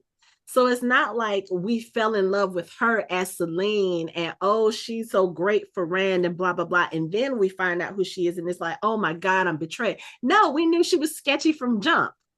So I think that's probably why I can be more sympathetic towards her if I need to be, because I never expected her to be a good person in the first place. And the With problem, Landrin, I wouldn't have expected her to be a good person, but I at least knew what team she was on or what side she was on. And so that, I think, she was a good person by grace for me, because you were Aes Sedai and you were tasked with this particular thing, as far as, containing the men who can channel, and you're basically trying to keep men from becoming a danger to themselves and other people. So the yeah, betrayal I, was greater. it's hard for me because I know what happened in the book. Leandrin is evil, I know, you and told me. but even on the show, them trying to get sympathy from us through her son, and then you realize that she's been letting this man suffer for years 95 years. out of selfishness. Yeah. She's been letting him suffer. Mm-hmm. I can't be sympathetic to that, Right. and you're giving him something that was making him feel more pain Mm-hmm. Because you didn't know better and you didn't because you want to didn't ask know for any help. better. You didn't want to ask for help. Yeah. So this person that you loved, you let them suffer for God knows how many years. Mm-hmm. How many years? I can't. I have even knowing what I know about her. That part right there would be enough to have me not Yeah. have any Yeah. sympathy for her at Yeah. all. Mm-hmm. Yeah. It goes back to that old adage: if you love something, let it go. And she clearly could do it. Even now, she still can't do it because she's still trying to find a way to bring him back. To bring it back. And Yeah. I'm like, I don't. Yeah. I guess on the one hand, I can understand that this is the only person she's probably ever loved, and this is probably, again, the person that kept her tied to her humanity. Without him, she can become this evil whatever. And I don't know. There's part of me that feels like she may not really want to do that. And but for her to rest, whether she becomes total evil or not, on this other person, that, to me, again, that is cruel. Like, why would you make this one person so responsible, put that responsibility on their shoulders of whether or not you know how to act or not? That Mm-hmm. shouldn't be on him. Mm-hmm. No matter what the circumstances, it shouldn't. So That's an interesting discussion. Who gets more sympathy, Liandrin or Lanfear? look, we'll revisit this discussion at the end of the season once we kind of see where this season is going, because even with what I said about Lanfear, even with the possibility of her actually being sincere, her wanting to get out of her dark oaths so she can be with Rand or whatever her case may be, there's still something that's just kind of niggling in the back of my brain that says Hanako don't trust her because she's being manipulative. I mean, we see that most of the women in this show that are like extremely powerful, they are also extremely manipulative, and she could just be trying to pull on the heartstrings before she pulls the rug up from under us. So Mm-hmm. I'm gonna remain cautious about Lanfear. Mm-hmm. I'll see what she has to say. I'll see how her character develops. And I might be like, okay, I believe you, but I will also say this too. I do not believe that she should ever be with Rand. And it's just because of the what she's doing to Egwene. Like, if you are really that confident a woman and you are really that confident of what he feels for you, the bullshit she's doing to Egwene in her dreams, that is uncalled for. Is it for me? That is the equivalent of Liandrin keeping her son alive. Mm. Speaking of manipulative women pulling heartstrings, can we go to the ideal waist now? Yes, we can. I don't know. I don't even know where to start. I don't know if I want to start with a hot tent We can or do. Let's do. the Lost in the Dunes. Um. Let's go.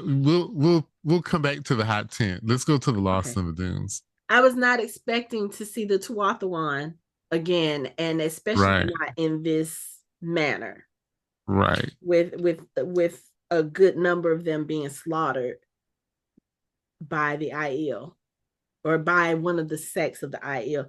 That was sad, and to see kind of Egwene have to take that in, because Egwene traveled with the Travel. Tuathawan Mm-hmm. and grew to understand their ways, and have compassion for them. To see that sect come to such a bloody demise, and for what? Because there was water nearby. Yeah. And what Aviendha say is it's against their oaths. It's against the law to attack the lost ones. Yeah. Or that's what the guy said, I think. But what Avienda said, It's forbidden. she said it is dishonorable to It's attack, dishonorable not to defend yourself, and but it's even even more more dishonorable dishonorable to attack to those who attack won't someone. defend Mm-hmm. themselves. Yeah.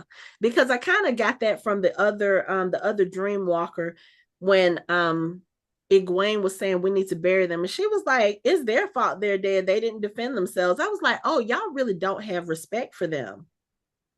Like, because she was Yeah, just they like, don't. it is, that's on them, they should have defended themselves. Which I mean, I kind of feel the same way. I don't understand the mindset of just existing, and then if someone attacks you, you're just gonna be like, okay, I'm just gonna. I do not believe in that Remember when turn we the saw other them? cheek. I know. Remember we saw them in the first season. They I know. literally said that And we we had that don't do same anything. discussion. I was like, I am not of the You're mindset not of built that turn the way. other cheek. I can You, no, I just you're not built that way. no, I'm not, because it's like, if you're trying to take my life and take the life of my family and my friends, I will fight you to the death to do it. But in order to kill me, you are going to have to earn it. No, the way of the leaf. No, you do not.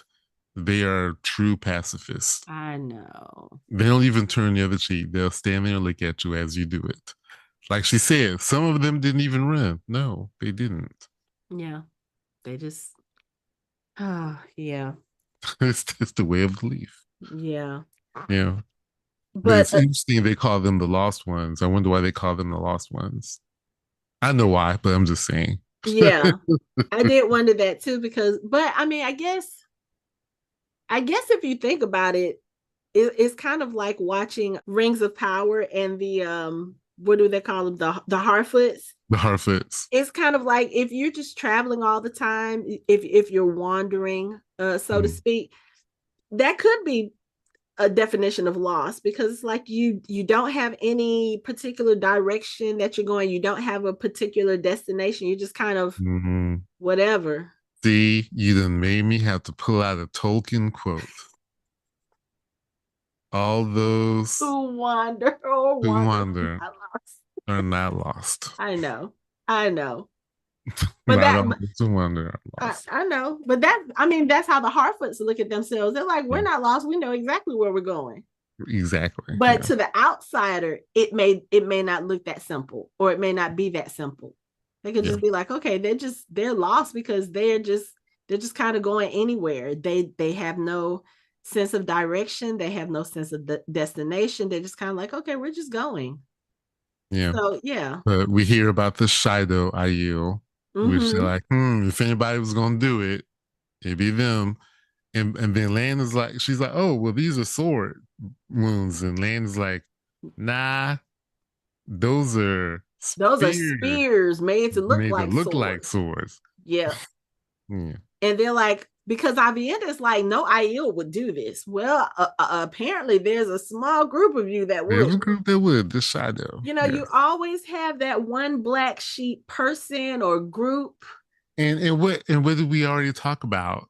Anytime you have a large group of people, you always gonna have a group within that group that's That's not doing the right that's thing. gonna buck the system. They're Yeah, not gonna do the right thing. right. Because why if all of you are trying to survive, if you're all part of the same group, you know, what was it? They were walking, they were like, be careful, there's water up ahead, and they all start going like they're about to attack. Yeah, And she said Avienda more has to people have explain, more yeah, blood has been spilled over water than over in the gold. threefold land, yeah, Mm-hmm. because again, as you've told us, water is very scarce in the waste. Mm-hmm. So obviously, when it's around, yeah, there might be some fighting for it, but it, to the point where you're killing all of those people for it, yeah, I was like, okay. Even their name, the Shido, that sounds just It shady. sounds like the Shado, the It it shady. it does. It just like, okay, something about y'all ain't right. But the other thing that we need to touch on with the IEL is the conversation that Egwene has with the woman who we thought appeared in Egwene's dreams, but no, it turns out Egwene actually appeared in Yeah, hers, in her drink. Mm-hmm. which opens up even more questions about what it is that Egwene can do. And we do find out they do call it dream walking in this show too, because I And mentioned she it and last she one. said, Egwene, there hasn't been a dream walker in the tower in hundreds of years. Hundreds of years. Yeah. Mm-hmm. So that's going to be interesting to see how that develops because again, Egwene was in her own dream, being choked out by Rena slash Lanfear, and then all of a sudden she ends up in this other To woman's go to someone dream. else's dream. Yeah. I'm like, how do you just pop into a person's dream, a person you don't even know? But like I think it was this episode where she explains to Egwene, she says everyone has the ability to touch Teleron Rion, but not everyone has the ability to enter it. Right. And I was like, oh, okay. So it's just kind of like again going back to Inception, it's like a dream within a dream. Right. So yeah. There this isn't a spoiler, but in the book, there are several ways you can get into Teleron Riyadh. Mm-hmm. You are a dream walker and you can let me not give away too much. So you can go there in your dream. You can physically enter Teleron Riyadh, which is the Okay. most dangerous thing to do. Okay. And you can kind of and there are other ways to get there too. Um, Okay. we see Swan and whatchamacallit, Moraine. Moraine use the picture frames. Oh, is that what they were doing? Is that Teleron Riyadh where we saw them meet? I didn't know that at the time. Yeah. So there's Ah, some Sa'angri or Terangrial that can help you get into the world of dreams. ah, Oh. okay, okay. And I'm sure we'll So probably find out more about this as the episodes go on because we yeah. didn't get a There lot in yeah, this. when this episode aired, there are a lot of people suspecting that maybe some of those items that were stolen out of the 13th repository Hmm. were because more those of us who read the books know there are more of those items to enter the world of dreams. Ah, okay. Most of them were made for that purpose. So it's Mm. possible that they were because if you're going to have secret meetings, we saw a secret meeting in the beginning of was that season 2 With Ishamel with and Shashmir? That was in Teleron Riyadh. oh, okay. So not everyone can get there. So how did they get there? They had to use items of power to get there. So they have Trollocs in Teleron Riyadh too? If he had wanted to bring one there, he could have. Ah, Remember, he could bring one there physically. okay. Okay. He wanted to show the little girl one, and he also, if they've made them as powerful as I think they made them, he could create one there, and it may not be a real one. Oh, okay. It would Okay. just be a manifestation of a real one. Okay. But he also could have brought one there physically as well. Okay. Okay. But not even all the Forsaken have that ability Hmm. to enter Teleron. Teleron Riyadh Okay. physically. Okay. Lanfear, we do know Lanfear can. I'm assuming she can. Because I think when Moraine discussed Lanfear for the first time, that was what she said she could do. She was telling Rand that was her I don't know her strongest power, if that was what she was known for, if that Yeah, was her specialty. But yeah, that she could come to you in your dreams and that she could kill you in your dreams. yeah. But okay. Why do I'm you have sorry. that look on your face? I, I just had a thought, and I'm not going to say anything else about that. Okay. But I'm assuming we're going to learn more about Teleron Riyadh because now that Egwene knows that this is possible, well, I won't even say possibly, that It this is plays a something she very can do. yeah, and it plays a very important role in a lot of things that's coming up. Oh, okay. Um, well, in the book, in the story going forward, is Okay. very important. They have in the book, it takes Egwene a long time to master the world of dreams like a wise one. They've started the process already, so it seems like they're going to accelerate her learning.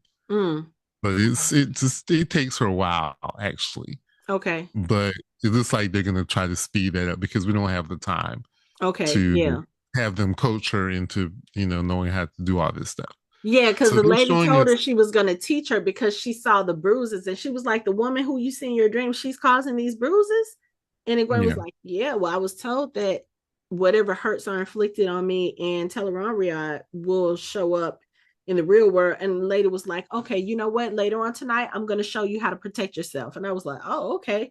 Like, yeah, you would think that she would be more cautious about that, but like you said, they don't have a lot of time, so we don't have a lot of time. they're probably just like, okay, well, you know what, you wear the Aes Sedai ring, and it's maybe as far as the Aiel waist, they Mm-hmm. don't know of any of the stuff that's going on in the tower. They don't know about Black Ajah. They just know, Mm-hmm. okay, the Aes Sedai are supposed to be the people that are helping the world. So since you are Aes Sedai and you are with the possible Karakan, we'll help you. Yeah, You know. and now I think about it, it almost makes me think that um it makes me think that what Lanfear is doing, because at first I thought Lanfear was in Egwene's dream, but I think Lanfear is pulling her into Teleron Riyadh, Okay. and that's where she's hurting her in Teleron Riyadh. I Okay. think, or is maybe we'll see because it could be she's just going into her dreams, going into Egwene's dreams and attacking her there because Mm-hmm. Egwene does still have trauma about that. Mm-hmm. But it would also be beneficial for Lanfear to pull her into Teleron Riyadh because she doesn't, Egwene has no idea what's really happening. Yeah. You know, does that make sense? Yes. So I guess it doesn't matter because she could be doing either one of those things and they will be equally as dangerous for Egwene because Egwene doesn't know what's happening. Yeah. So, That's okay. She about to learn. well, hopefully, well, yeah, because if Bear is going to teach her and Bear is a dream walker, Mm-hmm. then yeah, Yeah. yeah. So okay. I look, I'm waiting for the day when Egwene has been properly trained and she and Lanfear can go up against each other. I just want to see that fight. I just want to see that fight. Yeah. So, okay, so let's go to the steam hut. The hot tent, the hot yoga, the sauna, whatever is got going. So Because Lan was like, let's talk about beautiful. First of all, let's talk about beautiful women pulling heartstrings. Anyway, but yeah, Lan is like, what the fuck? It's hot in here. And even Moraine, who likes her baths hot, she over there like, oh my god. right. Oh, they're making it hotter. Uh-huh.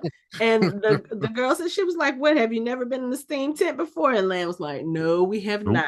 We have And what's the older wise one's name? Bear, Yes. the silver hair. Uh-huh. She was like, yeah, they have so much water where they're from. They sit in it and bathe. So the funny thing about it is they're sitting there having a conversation, and Moraine asks a question. Oh, she asked him about Ruidian. Mm-hmm. And the woman was like, do they not teach you manners where you're from, child? I was like, wait. And Moraine is even looking at Lan like, what the fuck did I say? Just asked her a question. But you know, that's how it is when you go into the world or the land of another culture and you don't know what their customs are, what their procedures are. You don't know what's Yeah. acceptable, what's not Oh, acceptable. what was it when they were walking before? And someone asked him a question about the wise ones. And he's like, that's the wise ones' business. Well, Oh, who are the wise ones? how did you know we were coming? Oh, That's that's wise the one's wise ones' business. business. And who are the wise ones? That's also That's wise. more wise ones' business. So apparently they can call people child because that is wise ones' business. Yeah, but Moraine is probably older than all of them. Are you sure? Oh, well, I mean, I don't know because You I don't don't know know. anything about the You IEL don't know. people. I don't know You don't anything know. about how long You they don't know. live and You stuff don't like know. that. So Mm-mm. we don't know. You don't know. But anyway, so in the steam hut, while they're having this conversation Oh, of she asked things, about Ruidian. yes, So Ruidian is where the chiefs go, where men go to become to become the chiefs, clan chiefs, and women go to become wise wise ones, ones. and that's where apparently Rand has to go to be declared the Karakan. Yeah, Okay, and it's a city. Is that a city? it is a place. Okay, it's a place. Okay, very distinct. Okay, it's a place. No, this. I mean, it's a place, Okay, city, place. right. Yeah. Right. So that he does get that little bit of, or Lan and Moraine do get that little bit of information and stuff while there. But I think the most interesting thing that happens in this hut is there is a woman over to the side, and she is just looking both in Lan and Moraine's direction. And Lan is like, I think she's looking at you. And Moraine's like, no, she's looking at you.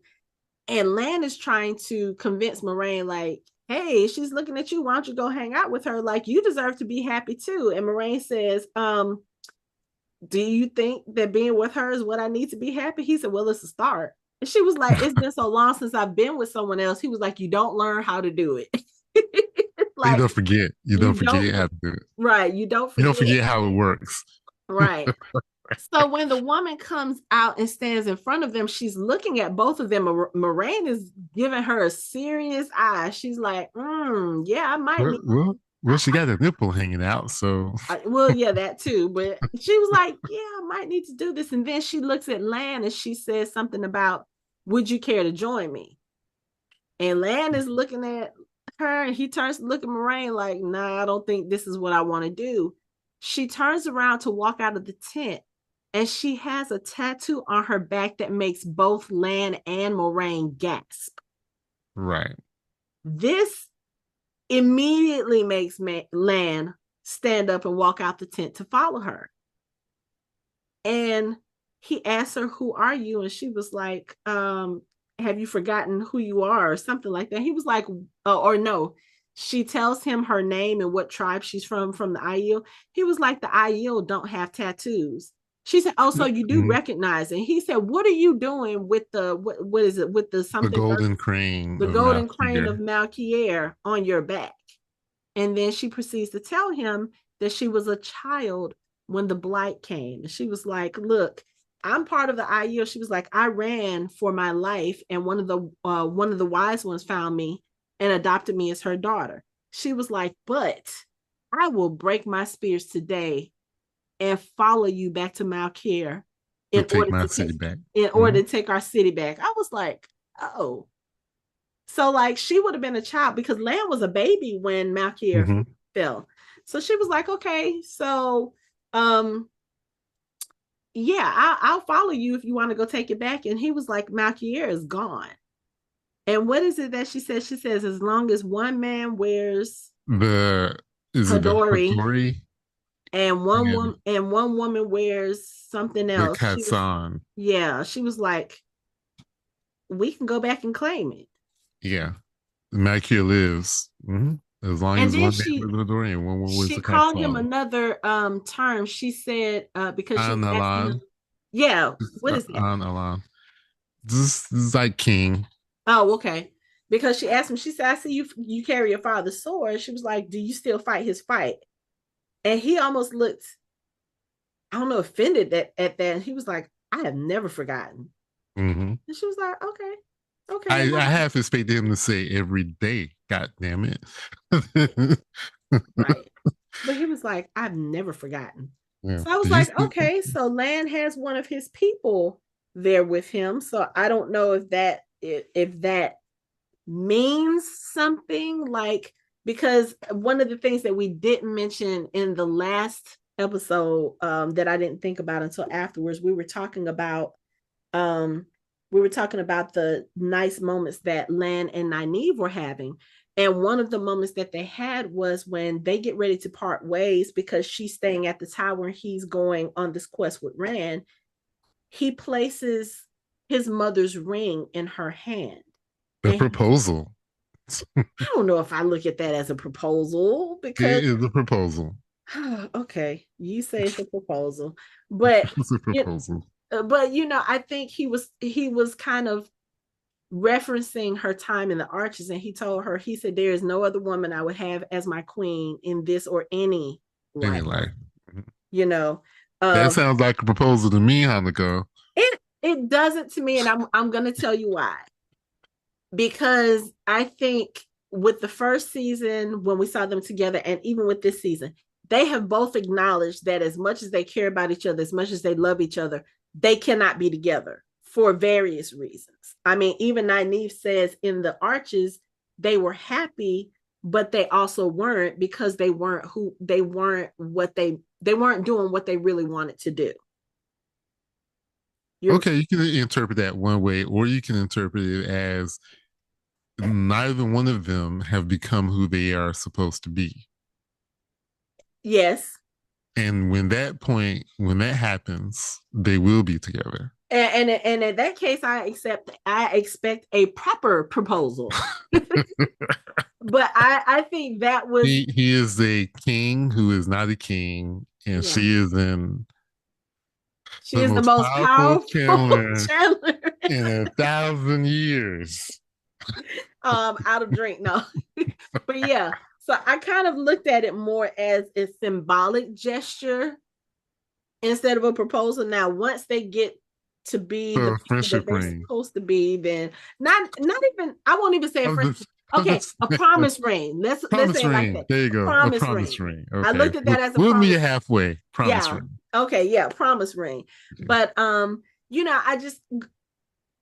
I just felt like because they mentioned that, and they talked a little bit about the history of Malkir because he was explaining to her about the Malkiri blade, and then now they're doing this part. I was like, okay, so is Lan gonna try to become king? Like, is he gonna try to claim his kingdom back? Is he gonna try to rebuild? And that's why they're throwing all of these, because in the first season we didn't hear almost anything about who he was until towards the end of the season, and now we've heard it what 3 episodes in a row. Mm-hmm. I'm like, are we gonna get some of that? Like, is that gonna be a part of the story, a part of his story? So I don't know. I just thought it was very interesting that in the ideal waste of all places, he happens to find someone from his kingdom. That was just very interesting to me. So I don't know. Are we gonna see anything about Malkier, Anthony? Do they Maybe. Maybe. Okay. Maybe. I'm not gonna Right. look. I'm not gonna make you Hey, spoil anything. she's an original character with not an original character name, but she's an original character, and um, I could say it is a seed to let you know Mm-hmm. that there are some Valkyrie out there. Just Okay. because their city is gone doesn't mean the people are gone. Right. Right. That's yeah. But okay. I just like I said, I thought that was very He interesting. has a very they all steal from each other. He's very similar to Aragorn. Mm-hmm. It's the same. It's the same thing. Okay. You Okay. know, he spent most of his life in the wilderness as a ranger, Mm-hmm. knowing he was the rightful heir to the throne of Gondor Right. and Arnor, but something had to push him to do what he needed to do. Yeah. Okay. All right.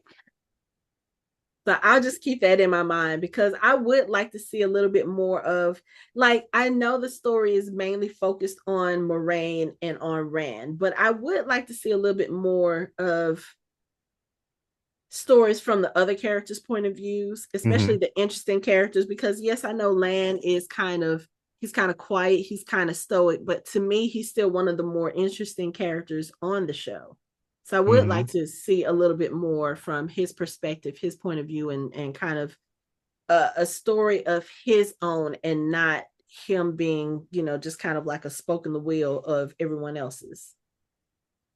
But um let's see. Where do we want to go next? Do we want to go to Perrin or do we want to go to Matt? Do we want to say Matt for last? Yes. Okay, we're gonna save Matt for last. Let's go to the Two Rivers.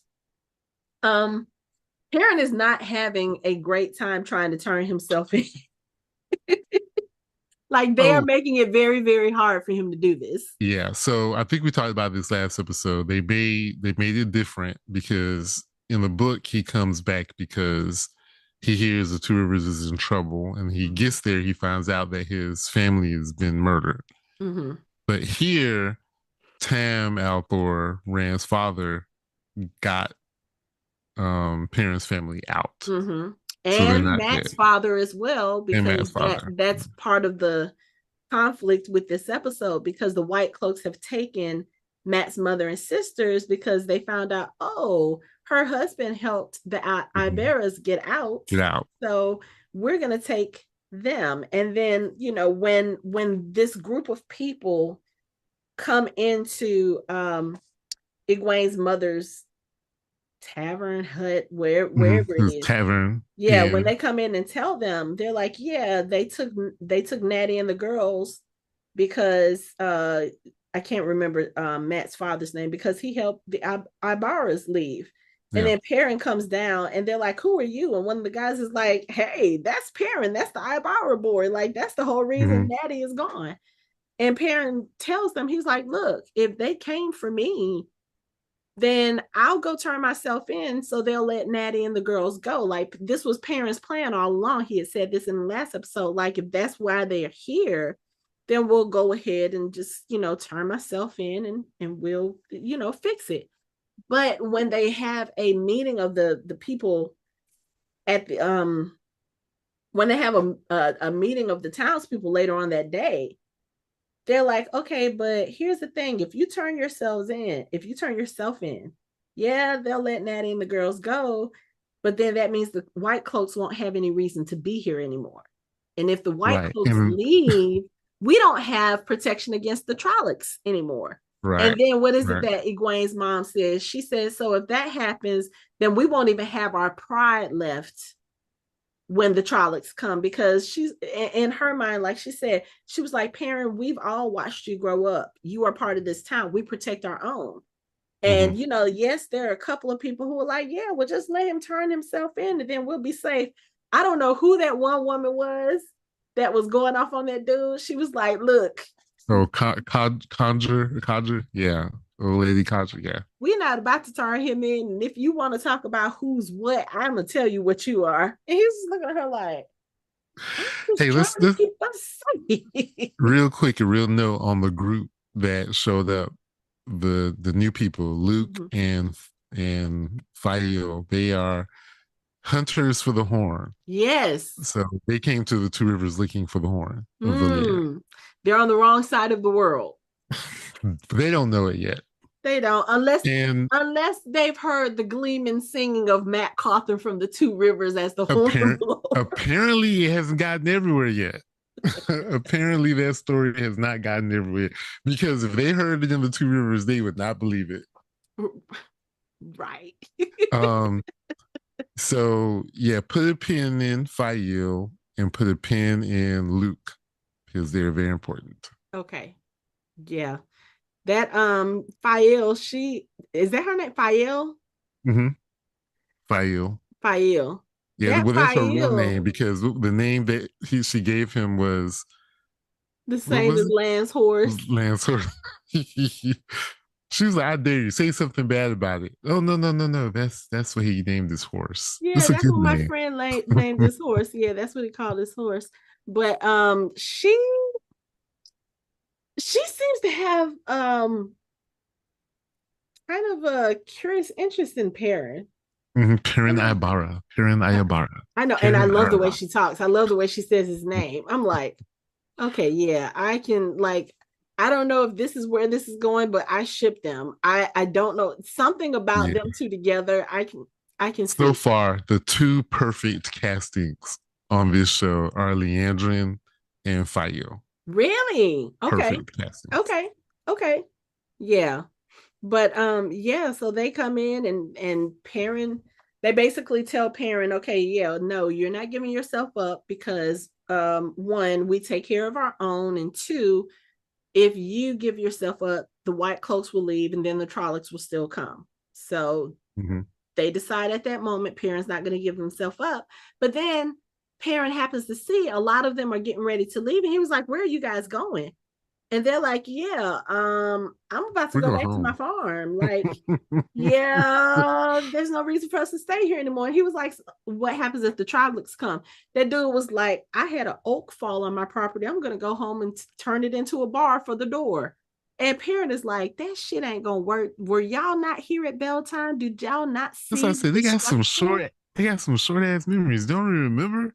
I think it must be a trauma response. They It just kind has of to blacked it out. be.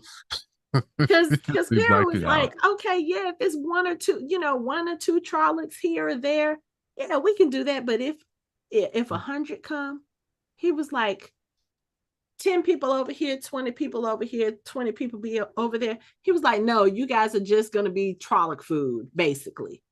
Mm-hmm. No, we have to stick together. That's the best way to fight them." And I'm sitting here looking at him make this little speech, and I'm like, "So you don't want to be a leader, Perrin, huh? You said this before to Rand, and now you having to say it to her because she says Mm-hmm. the same thing when she was like, so yeah, you're gonna have to do this if you're gonna leave. And he was like, I don't want to leave. She just, okay. Mm-hmm. Sure. Mm, Mm-hmm, okay. mm-hmm. Yeah, it seems like a natural born leader to me. He But does, doesn't he? He's yeah, also a Tavarian. Remember, he's a Tavarian, just like Matt yes, and but Brienne and it's so Egwene. I know, but it's so strange because that term has not come up in the He's not show come at back up. I all. know. I'm gonna keep saying it until I they bring know, it back. I know, I know. Because to say it would explain some of the things that's happening to them. Mm-hmm. And that would explain what's happening to Perrin. Yeah. Not what's happening to him, but that would help you understand how the pattern is shaping itself around him, Mm-hmm. Yeah. putting him in this position where he's going to be leading these people. Yeah. You Yeah. know, Yeah. which, going back to the other couple that's in the Two Rivers, we got all these couples together. We do. We do. We do. Um Maksim and Alanna. And that whole scene with them was heartbreaking.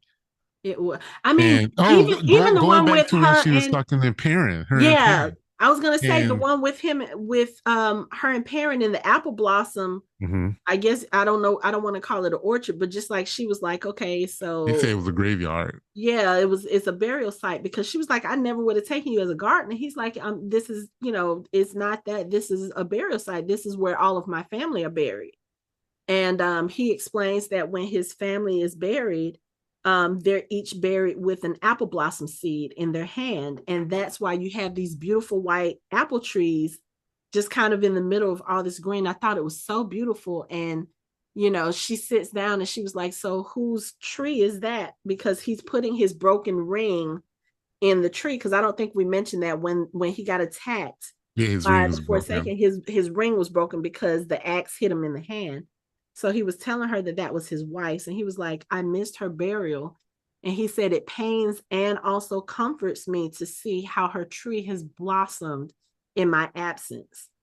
And I was like, oh, that's so sad because that tree was already like several feet high. That tells you how long he's been gone. Mm-hmm. But and then She explains to him about the ash, that yes, we wear the ash she on said our. we use the ash of our loved ones and we mix it. What did she say? We mix it with clay and water and we wear it on our face like a second skin Mm-hmm. so that the grief will seep in. Mm-hmm. And that just made me hurt so much more because we know that now that she's wearing that for Ivan. Mm-hmm. And then to have her and Maxim have the conversation after that where he was like, why don't you turn the bond on? You've never kept it on this long. She's like, well, I'm keeping it on because we're in danger. We got Trollocs and White Cloaks around. And he was like, you don't understand. I can feel that you feel nothing for Ivan. And she was like, no, I'm just trying to protect myself because I'm taking in all your grief. No, no. She said, I'm drowning in I'm your drowning. grief. Yeah, I'm drowning in your grief. I wake up in the middle of the night choking on Yeah. it. Mm-hmm. Because what is it that she tells Perrin? She says when because Perrin asked her if she's going to get another warder, and she said, I've lost warders before, but with us three it was different. She said when she said Maxim and I were the flame and Ivan knew how to douse the fire. Mm-hmm. When a couple, when one of a couple dies, she was like, the one left behind has the grief, but when one of three is gone, who who owns the Who grief? owns that grief? That was heartbreaking too. Because if she's masking hers so that he doesn't feel it because his is so bad, can you imagine Mm-hmm. like what that would be? They would probably both be not able to function. Mm-mm. The agony on her face. I'm And on drowning his, in your grief. Like yeah, I wake up in the middle of the night choking on it.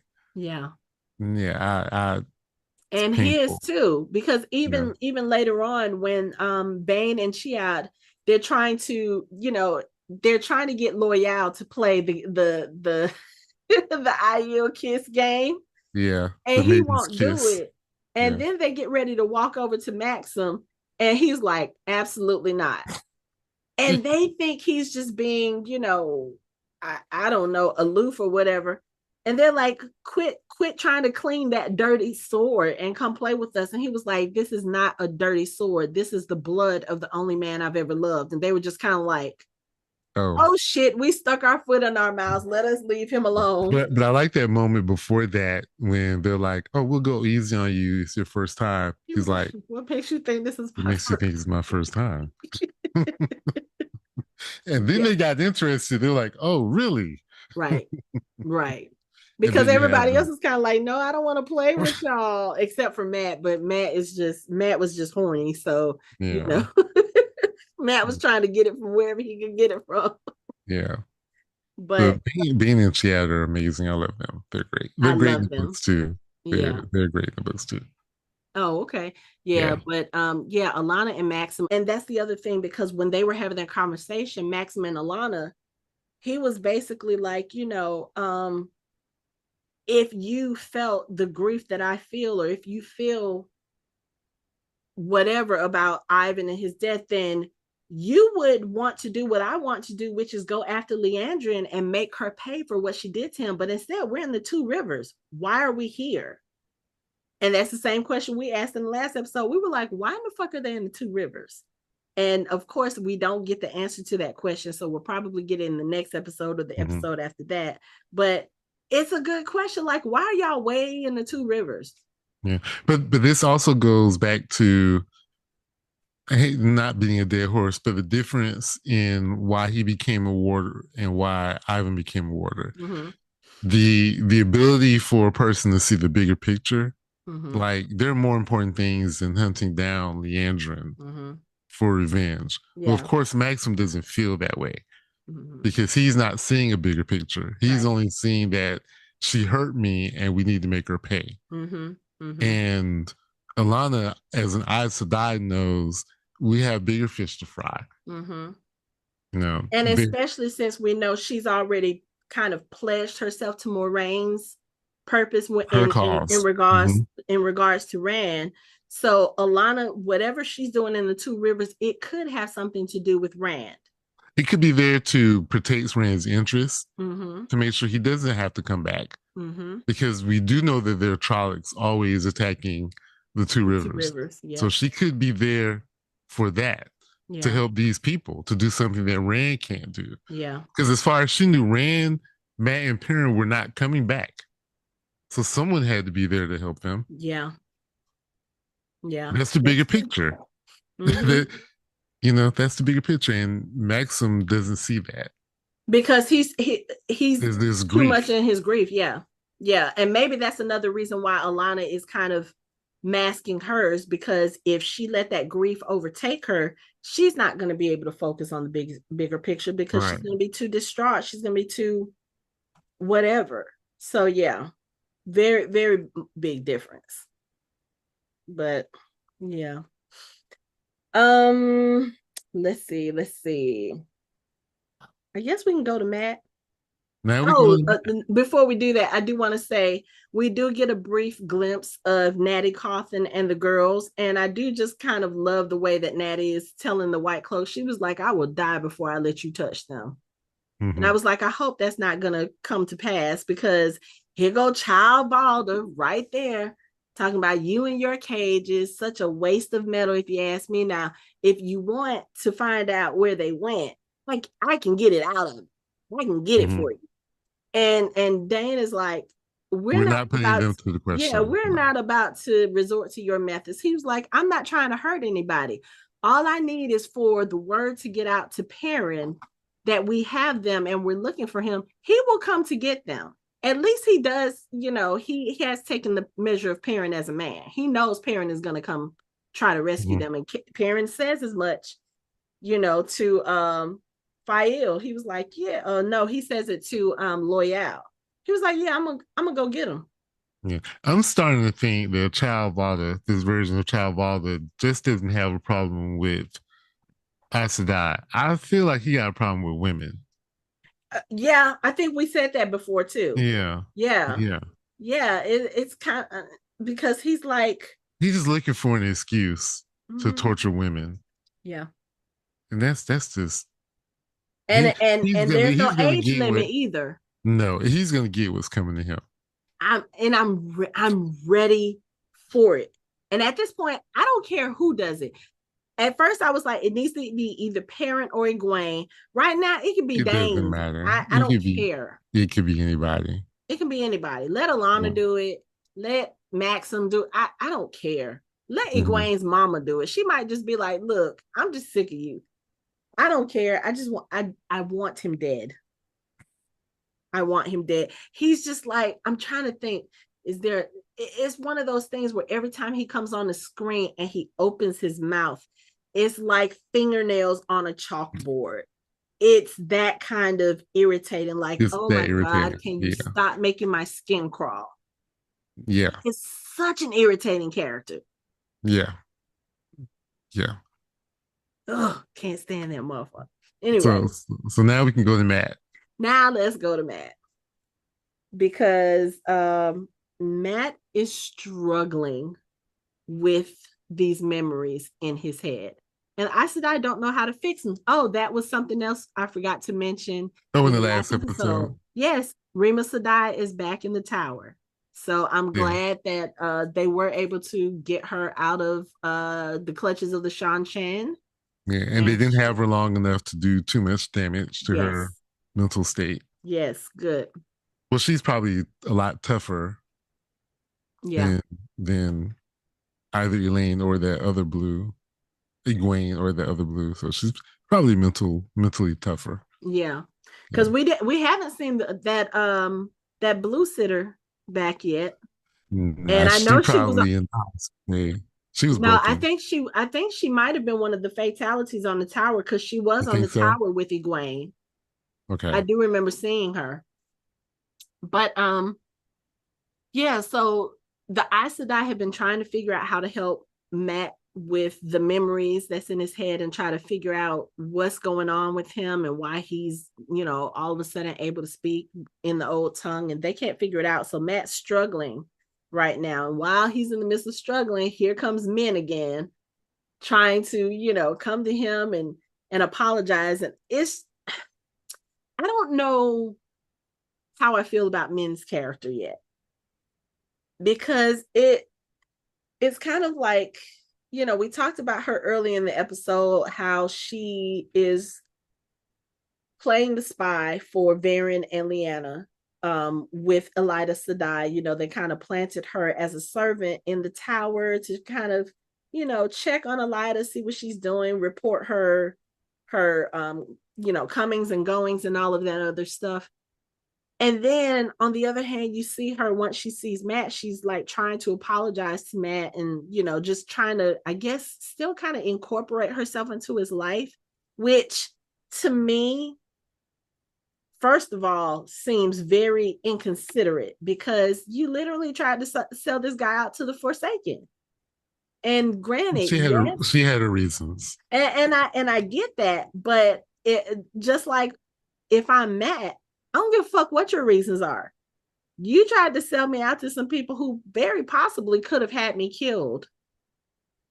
So okay, I'm gonna help men out here a little bit, and I'm gonna Okay. help the writers out. Okay. If they had have explained or tried to show us what it meant to be a Taviran, we would understand why people do things around them that we may not really understand, but it happens for a reason. Mm-hmm.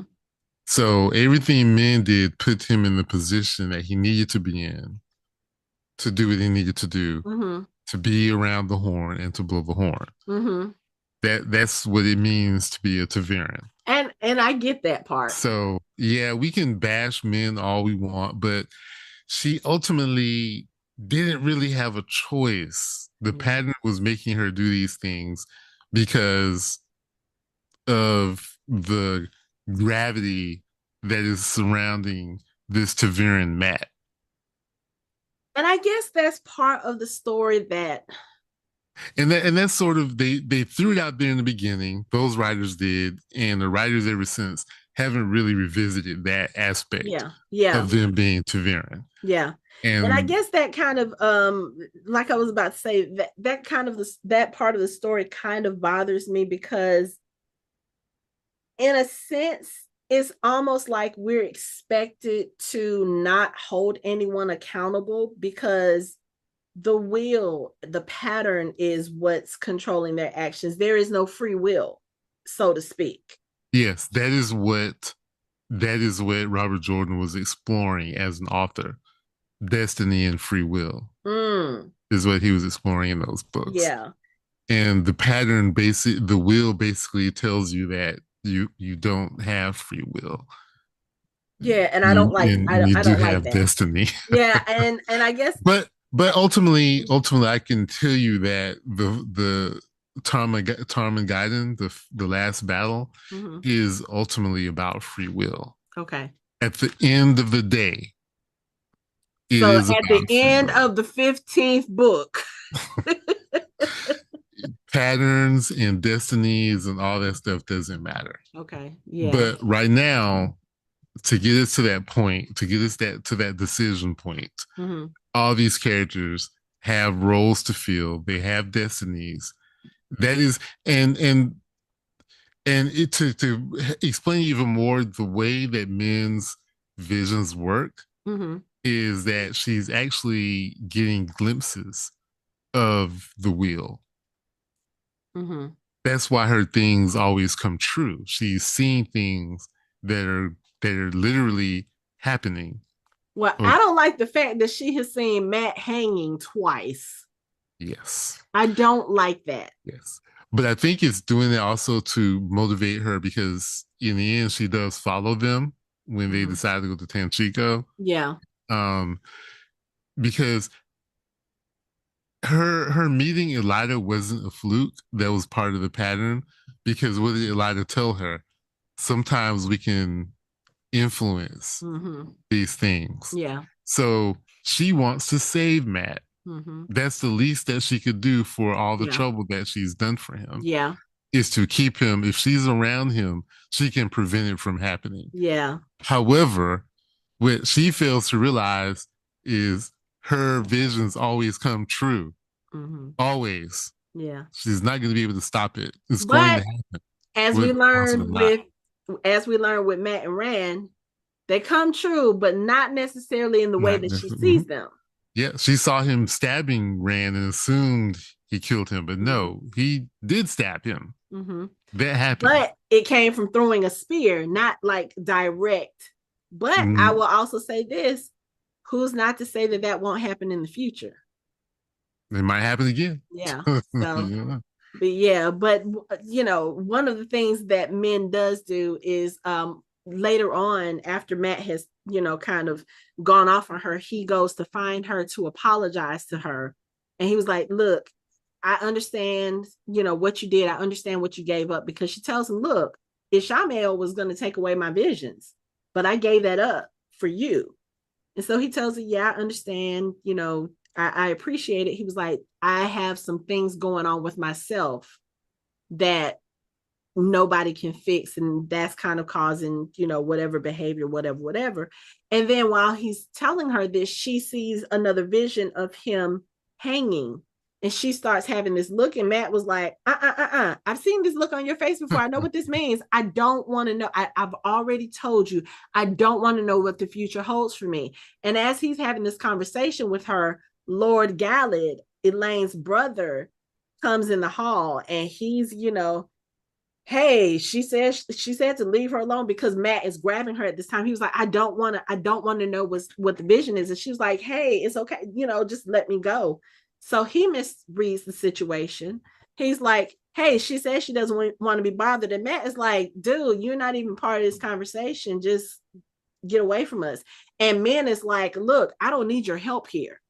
And she goes in one direction, and Sir Galad is trying to take Matt to task, and Matt was like, oh, you are just so great, aren't you? You are just phenomenal, or whatever he says to him very sarcastically. And he turns around and he walks off, and he calls him a prick. So he's in that little courtyard and he has his little quarterstaff and he's sitting there, I guess, practicing, like trying to remember what he used to do as I a, think he's just trying to refocus and clear his head. yeah. Yeah. So he's doing that. And while he's doing that, here come the brothers in there and they're being assholes. I'll say very douchey. They're being very douchey, very douchey. Kind of making fun of Matt, like, oh, well, we know the first person to call if a tree decides to attack us, and blah blah blah, because he's hitting this wooden, just kind of like this wooden pole. And Matt is like, okay, whatever. Nynaeve comes in and she's coming to tell him, hey, I just want to come say goodbye. We're going to, we found out some stuff about Liandrin. We're going to leave. And Matt is like, no, you're not going to leave without me. And she was like, no, you really shouldn't come because blah, blah, blah. And again, here comes Lord Gallet because Nynaeve is trying to leave and she doesn't want Matt to come because she doesn't want Matt to be put in danger. I think she said she wanted to leave and Matt's like, dude, give it a break. Like, I would have been like, dude, this is one of my friends. Will you just like slack the fuck off? But they start going back and forth, back and forth. And of course, Lord Gallet is like, oh, do I have to teach you some manners or whatever bullshit he says? And he and his brother were in there with their swords. And what did he tell Matt? He was like, yeah, we can teach you how to fight with a proper weapon. And Matt's like, no, I don't need it. I'll take the bow staff any day. So that's when Nynaeve comes in. They have the conversation.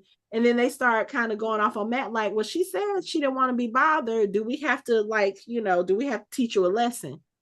And Matt's looking like at them like, okay, you know what? Yeah. 2 marks says, I can take you with this bow staff. 2 marks each. And Nynaeve is like, oh, Matt, because she's thinking Matt is about to get his ass handed to him.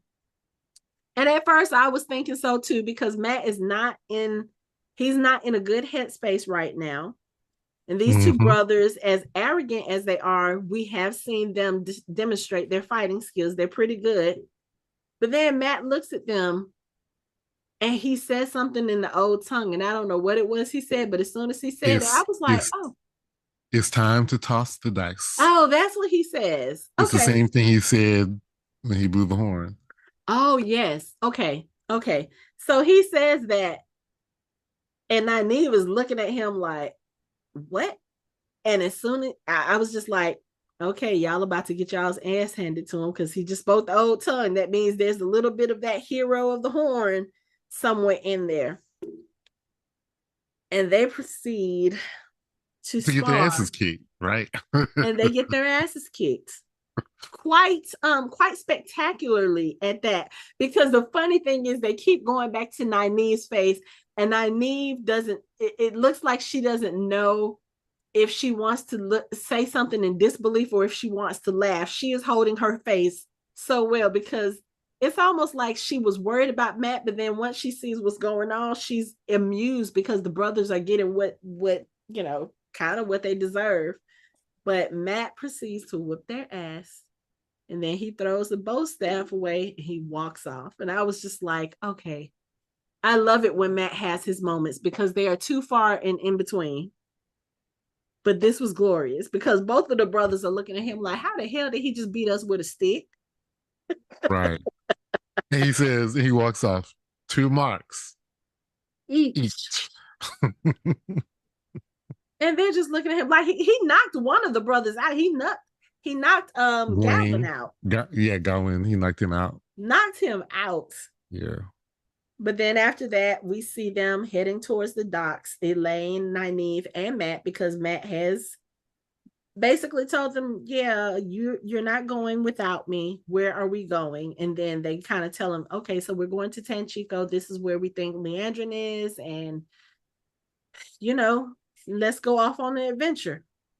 And of course, at the end of that, we see that Min has been watching them and she very stealthily follows them. So, yeah, I kind of agree with what you're saying. I think Min feels like she has a debt to pay to Matt, Mm-hmm. and she's going to do whatever she can do to try to either prolong or prevent any harm coming to him. But I don't know. I'm just kind of like, when men, it seems like when men is trying to help, it doesn't exactly go that way. So I don't know if her following them is a good idea or not. We'll see. We'll see. I mean, we've got one person who can channel. We got one person who apparently has a block. We have one person who can fight only when the older part of him takes over, and we have a semi consistent seer. I don't know. This is, I don't know. This is the fellowship of the Adam. I don't know what to call it. I don't know. I just see a lot of chaos in their It's a future. Scooby crew. We'll see what they do. Right. Right. Because I don't see anything organized coming from this. I don't know. I think with Elayne is the brains. They'll figure it out. Yeah. Yeah. As long as they listen to her. But we have three people who are notorious for not listening to other people. Notoriously known for not listening to anybody. So I don't know how this is going to work out, but we'll But see. And they're going her to a political part of the world skills they've never been in. her political skills are going to have to come into play. Yeah, She's they're going going to to be have able to to. handle all those personalities. Right. Yeah. In a part of the world that none of them have been to. Yeah. Well, I Well, don't at know. least Maybe men has, but I mean, because it men seems may like men have, has been everywhere. but Elayne has enough training Yeah. to know. She knows how everything works. She Mm. knows the world. She may Yeah. not have been there, but she's been schooled on Yeah. everything. So She's gonna have to keep Nynaeve and her attitude in check, though. yeah, we'll see. Good luck with that. So Um, I think that's everything. I think we covered everything. Yeah. I mean, this was a fun episode, and I do see what you say about the episodes getting better Yeah, because this we was are a getting, solid 9. yeah. Yeah. It was a good episode. I mean, we got to see all of them. We got to see some exposition, some story moving forward. We got to see some fun stuff because Lan trying to be Moraine's wingman is that was interesting. That was And funny. also, they both smiled in this episode. That is a Yeah. rarity. That is Yeah. a rarity. So I was like, okay, this is cool. But so the next episode, episode 4. It's the one that turned me on the series. Okay, this is the one that turned you on the series because Yes. you said that you don't care how much they stray from the books now. They can do whatever they They can want do whatever they based want. Yeah. on what happens in the next episode. So Yeah. I'm so interested to see what that episode entails and what made you have that opinion. That should be a fun discussion because I don't know. You're going to be talking so positively about everything. I don't know how we're going to It's going to be fun. Well, you It's have going to any be fun. final thoughts on this episode? I don't. This was a solid 9 out of 10. There was a lot of it wasn't any action.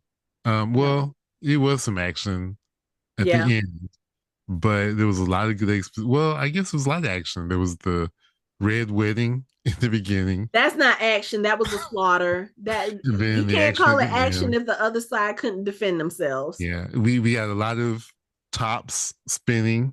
Mhm. Some stuff being set up. A lot Yep. of exposition. We got some history. It's going to be. Uh, it, this was a good, solid setup, expository episode. It was pretty Mhm. good. I agree. And I have nothing more to add to that. So that is it for our show. You can find us online at www.fandomhybrid.com. We are on social media, on all the social media at Fandom Hybrid.